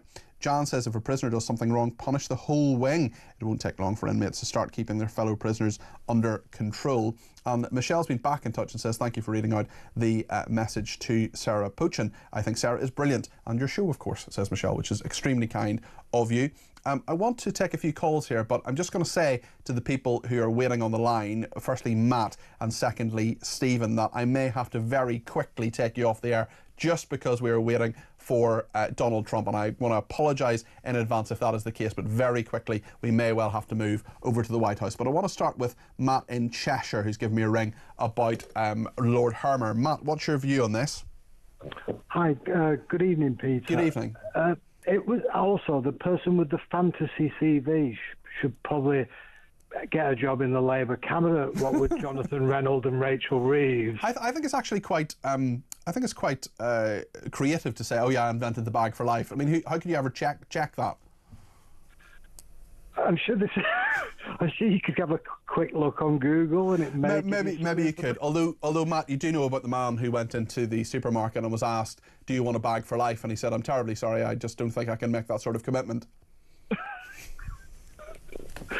Is that a marriage joke? Or it's not really. It's just a commitment. I suppose a little bit. It's a dad joke anyway. Matt, do you know what? Let's get serious. What do you want to say about Richard Hermer? The comments are so ignorant after the Labour Party were put into special measures by the Equality and Human Rights Commission for anti-Semitism. They're the party that have been put into special measures. They're the party that try to bully people that don't agree with them at protests and on the streets. And they're the party that have currently got political prisoners in prison. So if anyone... I think you're referring to Lucy Connolly, are you? I'm sure some of the other people that are in prison as well are also not as guilty as made out to be.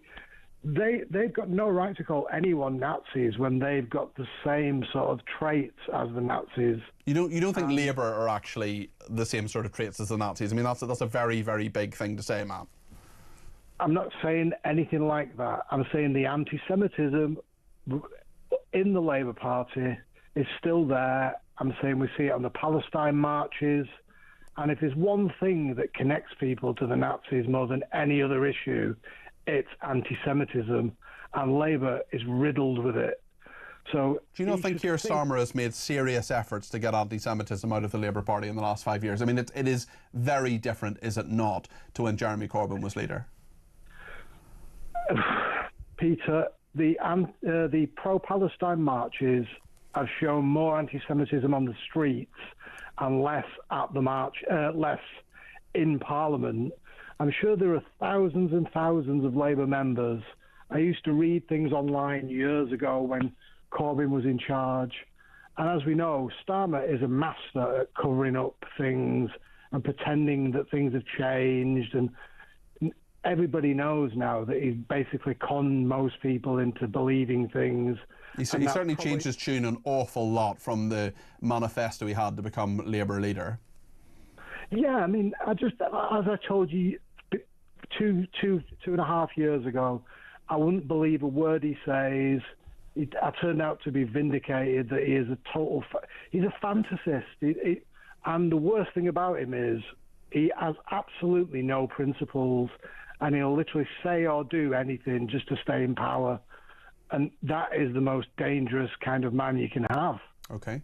Matt, thanks for your views, as always. That's Matt in Cheshire there. Matt's a regular caller. He's always speaks a lot of common sense. Don't agree with him on absolutely everything, but, you know, he doesn't mind that. I don't mind that. Nobody minds that, because on my programmes we disagree without being disagreeable. But certainly a lot of very strong and very good points there from Matt in Cheshire, so thank you to him. Stephen in Cambridgeshire is next. And Stephen, I'll just repeat my preemptive apology that I may have to very quickly go to the White House if we end this call. I do apologise in advance, but tell us what you'd like to say, Stephen. Yeah, that's fine, Peter. I just think Lord Hermer sums up irony and hypocrisy from for everybody. You know, it's like Matt was just saying, it's ironic and hypocritical that he's calling the right reform and that Nazis when David Lammy and a lot of the Labour Party are calling for arms embargoes on Israel, which would lay them wide open for annihilation from the terrorists that are trying to kill them. Well, I mean, David Lammy, that's another person who's thrown around this language as well. He said that Donald Trump, a person he now does business with, one foreign secretary, one the president of the United States, he called him a neo-Nazi sympathising sociopath. I mean, this kind of language, Labour uses it a lot, and it's not responsible to do so. First of all, it's inaccurate, and secondly, it's not going to help us on the world stage either. No, it's totally wrong. But I'd like to make a prediction that Keir Starmer and this Labour government go down as the biggest traitors to the British people in over a century. Okay. Stephen, I think a lot of people agree with your point, certainly today, lots of it coming through, and please keep them coming, keep the calls coming. We will go to the White House ASAP. No sign of that press conference just yet. We're going to take a break now. We're having a little gamble taking the break, but we will certainly come back straight after that, and we'll go straight to the White House, or alternatively keep talking to callers and you until that moment. But we will bring you that press conference between Donald Trump and Elon Musk. Stay with us here on Talk.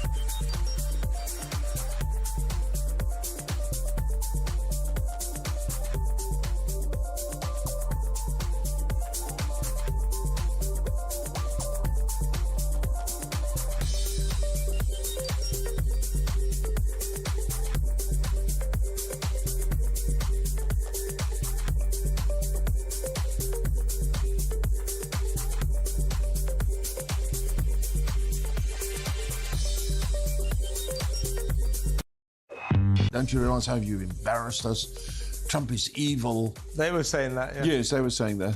And Elon was saying that, and he's evil, and you know, you're also evil to support him. How has it gone so much full circle? What's his journey they since then? experienced the Biden presidency, and when they experienced the Biden presidency, they realised that this group of people were out to destroy everything of value in the United States, including their own businesses.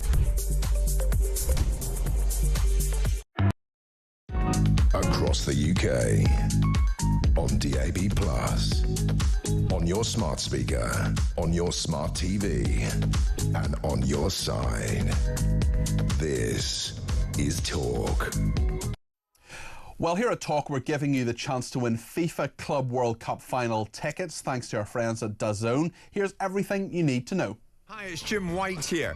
Here at TalkSport, we're gearing up for the Club World Cup in the United States. And to celebrate, we've got 2 tickets to the final in New York on July the 13th to give away. We'll sort flights, accommodation, and give you $5,000 spending money to spend however you like. 18 plus, UK excluding Northern Ireland. All you have to do to enter is text the word football to 83338 by the 13th of June at 11 p.m. and you're in the draw. Text costs £2 plus 1 standard network rate message. You must have the bill payer's permission, or send your name and number by post to Club World Cup Final Prize Draw, PO Box 3190, Colchester CO2 8GP, to arrive by 5 p.m. on June the 18th. This is a TalkSport limited competition run on TalkSport Talk and Virgin Radio UK stations. Full terms and conditions at talksport.com. Well, we're just waiting for that press conference at the White House. We're told it's imminent. It was meant to start about 10 minutes ago. Donald Trump and Elon Musk due to hold a joint news conference from the Oval Office. This is after the Tesla boss, Elon Musk, announced he's leaving the administration. A bit later on, actually, this evening from 9 o'clock, as part of what just happened with Kevin O'Sullivan, he has an exclusive interview with Errol Musk, with Elon Musk's father.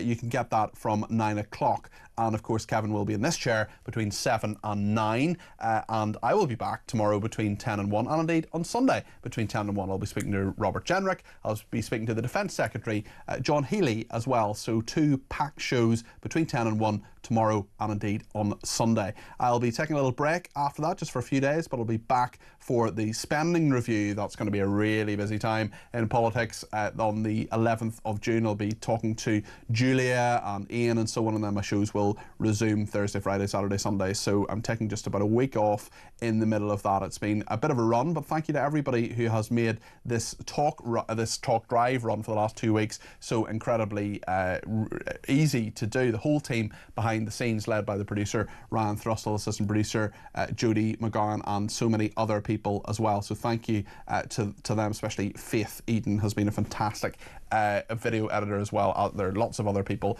to mention as well, Jamie and Parrick and so many others who've just made me incredibly welcome.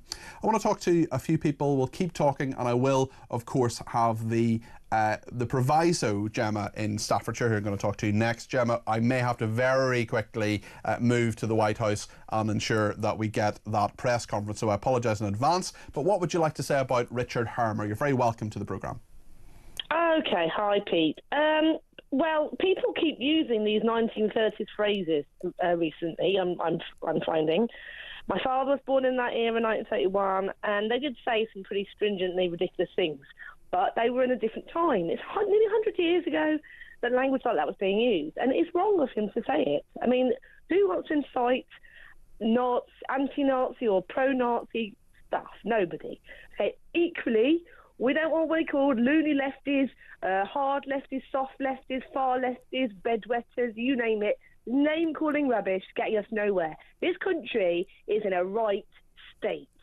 We are, I feel, in a better state than America is, despite the propaganda, particularly with what's about to kick off now, right? We've got to stick together, okay? And at the end of the day, just because our Prime Minister is a little bit lacking in charisma does not mean that we all have to just dissipate into a load of whining, stupid people. Should we try to support him then, Gemma? Should we try to get behind the Prime Minister? 100% at the moment, yeah. Okay. I mean, are you 100% behind Keir Starmer? No. I am behind him. I'm not 100% behind him. Okay. I'm 1% of 100. Right. You know so what I mean? What do you agree with them on then? What's the 1%? I think that he's quite diplomatic. I think he's done quite well with our relationship with America. I think he's done quite well in Europe. I think he's quite tough on people. I don't like what Lucy Powell, is it said? Powell, yeah. Or awful words, and should be punished. I think it's ridiculous, the punishment she's been given, and like the fact that we've got criminals walking the streets, and you can go into a supermarket and take £200 worth of stuff and not get stopped. She did apologise in the grooming gangs language that she said on Any Questions on Radio 4. That's good. But I think he's been tough, but I think he's been tough with the wrong people. He's going to have what's that thing like the student loan? You don't have to pay, doctors don't have to pay their student loan back. There's going to be a riot if that happens. I hopefully there won't be a riot. But Gemma, you're I've got a graduate loan. Gemma, you're spot on. You are absolutely spot on. If that happens, if the junior doctors are told, or resident doctors as we now have to call them, if they are told, you're getting anything that resembles a pay rise after their 22%, if they get anything that resembles a pay rise, they're now asking for another 29%, and we'll forgive your student loan. People are going to go absolutely nuts, Gemma, because nurses will want it, teachers will want it. Loads of people will say, hold on a second here, I paid a huge amount of money. I didn't personally, because I was on reduced fees previously, but people are paying, top-up fees, paying 50 grand or whatever, saying, hold on a second, these junior doctors getting huge pay rises on a very good salary, and they are all on good salaries. This nonsense about being paid £14 an hour, yes, at the very, very start of your career, but people are going to go nuts. I know, and if the teachers have to get the same, can you imagine the teachers not have to pay theirs back either? Be a joke. I mean, there are going to be loads of people who say, well, I'm a key worker. What about ambulance drivers? What about people who are fire officers or, in the fire service, if they've done a university? Policemen are then going to say, well, hold on a second, what about me? I've gone into the police, I'm learning less money, blah, blah, blah. It's going to go on and on and on and on, and it will be a really, really stupid thing if the government do it, and if they capitulate again to the junior doctors. the home of common sense, right? Stop right now. Thank you very much. I've just got to get my naan out the oven. I need somebody with a human touch. Gemma, thank you very, very much indeed for your Spice Girls references and your common sense. We are still awaiting Donald Trump and Elon Musk. They're due to hold a joint news conference from the Oval Office after the Tesla boss announced he is leaving the administration. We'll bring that to you ASAP. They're now 17 minutes late for that. Time now to hear from Mark in Lincolnshire. He's given me a ring at 0344 499 1000. Mark, you're very welcome to the programme. Richard Hermer, hero or villain? Hi there, Peter. Hi there. Well, I wouldn't necessarily call him a villain. He's just doing what he knows to do. They all do, to be honest with you. I think what we have to understand here is these people are not socialists. They're not lefties. You know, this is what they're crazy lefties and all this stuff. No, they're not. They're Marxists. They're tried and tested Marxists, and what they're implementing is a Marxist agenda at the end of the day. That's why they're so against the country. That's why every decision they make is against Britain. You know, it's globalism, left, right, and centre. It's this weird combination of Marxist globalism. They use terms like neo-Nazis. I mean, this is something that's written about quite extensively in Marxism. I mean, many left-wingers, I'm not saying for a second that calling someone a Marxist is nearly as offensive as calling someone a Nazi, but there are many left-wingers who would hate that label and say that's offensive. I don't really give a stuff.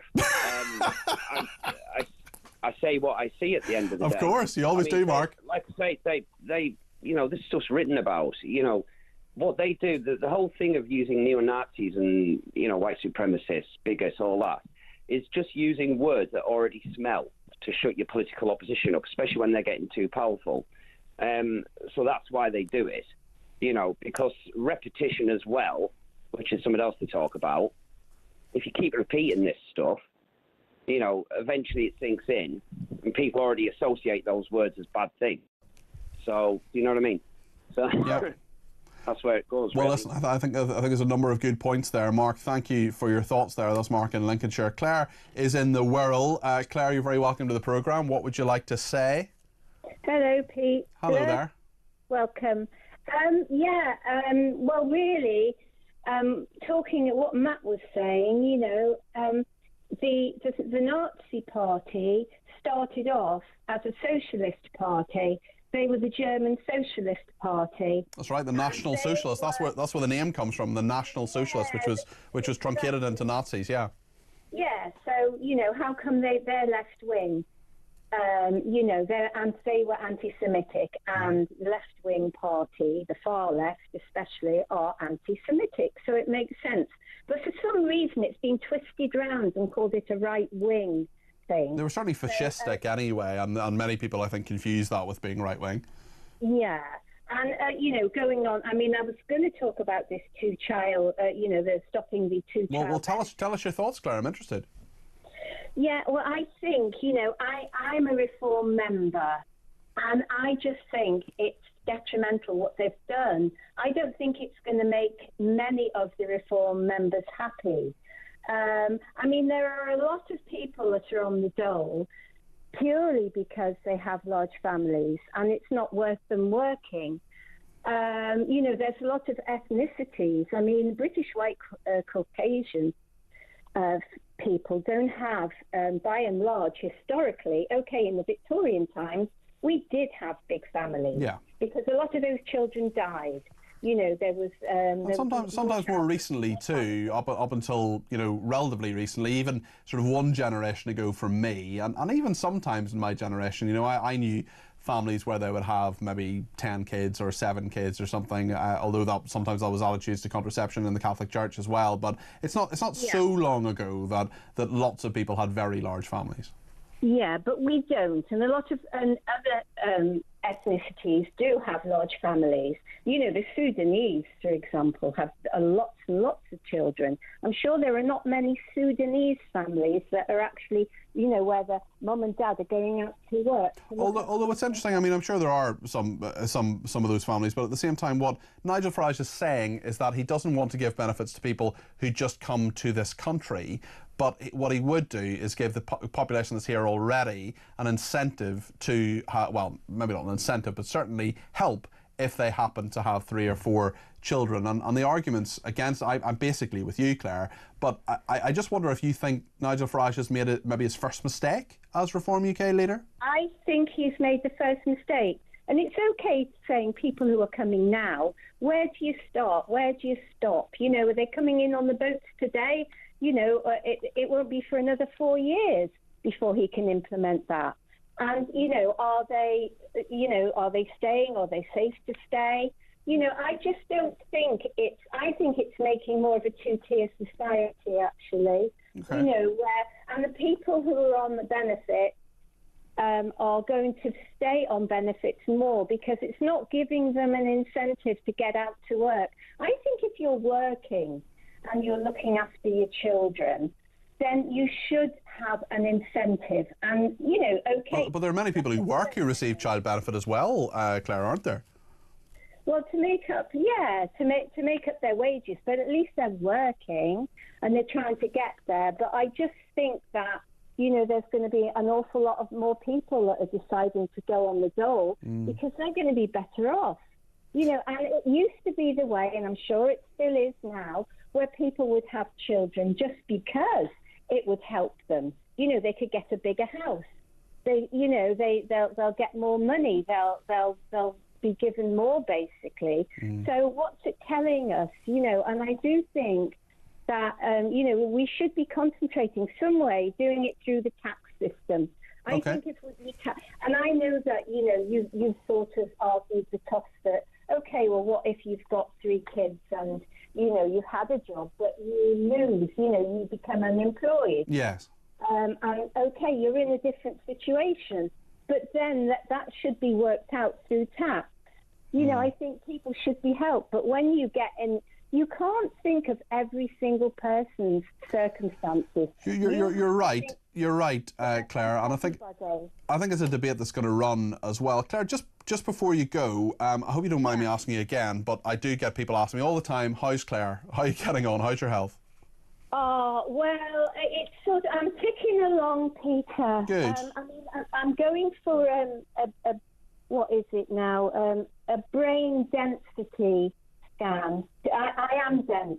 So no, you're not. Don't be silly. A lot of density in my brain. Right. At least you can laugh about it, Claire. Yeah. Well, that's not until sort of the end of next month. So I'll be going for that. So it's a CT scan. That's what it's called. Okay.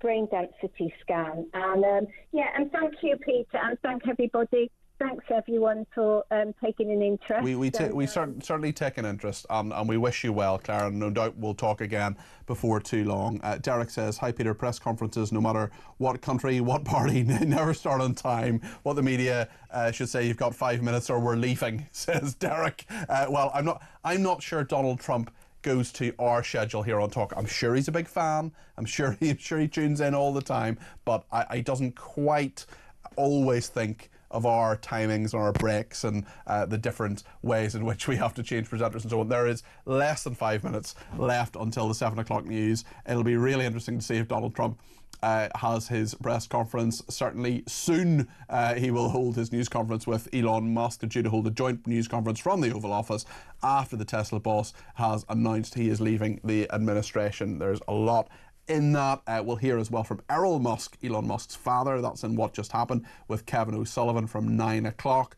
Kevin is, of course, in this seat in just a few minutes' time. And in fact, he's going to be in the seat across there in a few minutes' time telling me what's coming up in his programme. He's here in this seat between 7 and 9. And then there's What Just Happened. Let's speak final call today on Talk Drive from Anne-Marie in Lanarkshire. Anne-Marie, you're very welcome to the programme. What would you like to say? Thank you very much. I'd like to point out that everybody's shouting about leaving the Human Rights Act, which would be very complex, and a lot of people wouldn't like it. It would take a lot of convincing people to leave it. It isn't the Human Rights Act we need to leave. We need to leave the Refugees Convention, because the Refugee Convention is merely our government sending them a letter and saying that we're pulling out of it. A convention is much easier to distance yourself, and as everybody that steps to honour claims refugee status, it would take that away and we could almost put everybody back instantly. So it's refugee convention that was 1951. That's 74 years ago, and it certainly isn't fit for today's world. You're absolutely right in that there's been so many changes since then. A lot of this architecture, a lot of this infrastructure, when it comes to things like human rights, it's very, very different to what the framers originally intended, and perhaps they do need to be updated in some way or changed or dropped. I'm just going to stop you there, Anne-Marie, and myself. Elon Musk and Donald Trump now in the White House.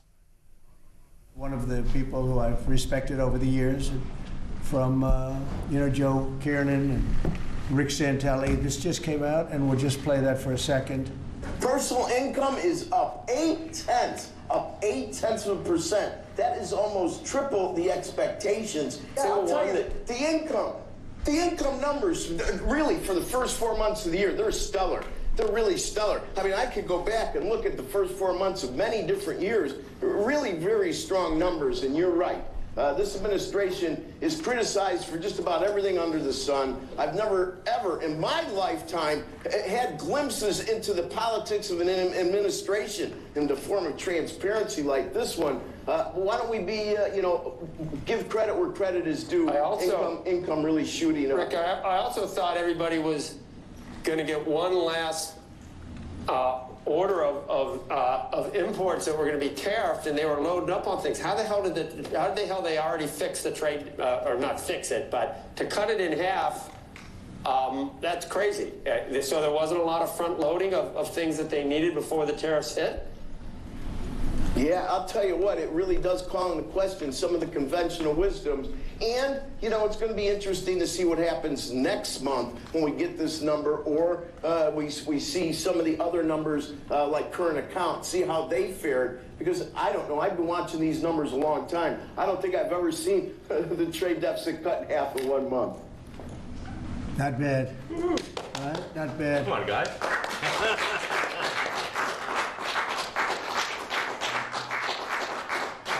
I see Howard and Scott are here, so it's great. You guys want to stand over here? You might as well. You're the ones that help produce those numbers, and it'll only get better. The tariffs are so important, and that's why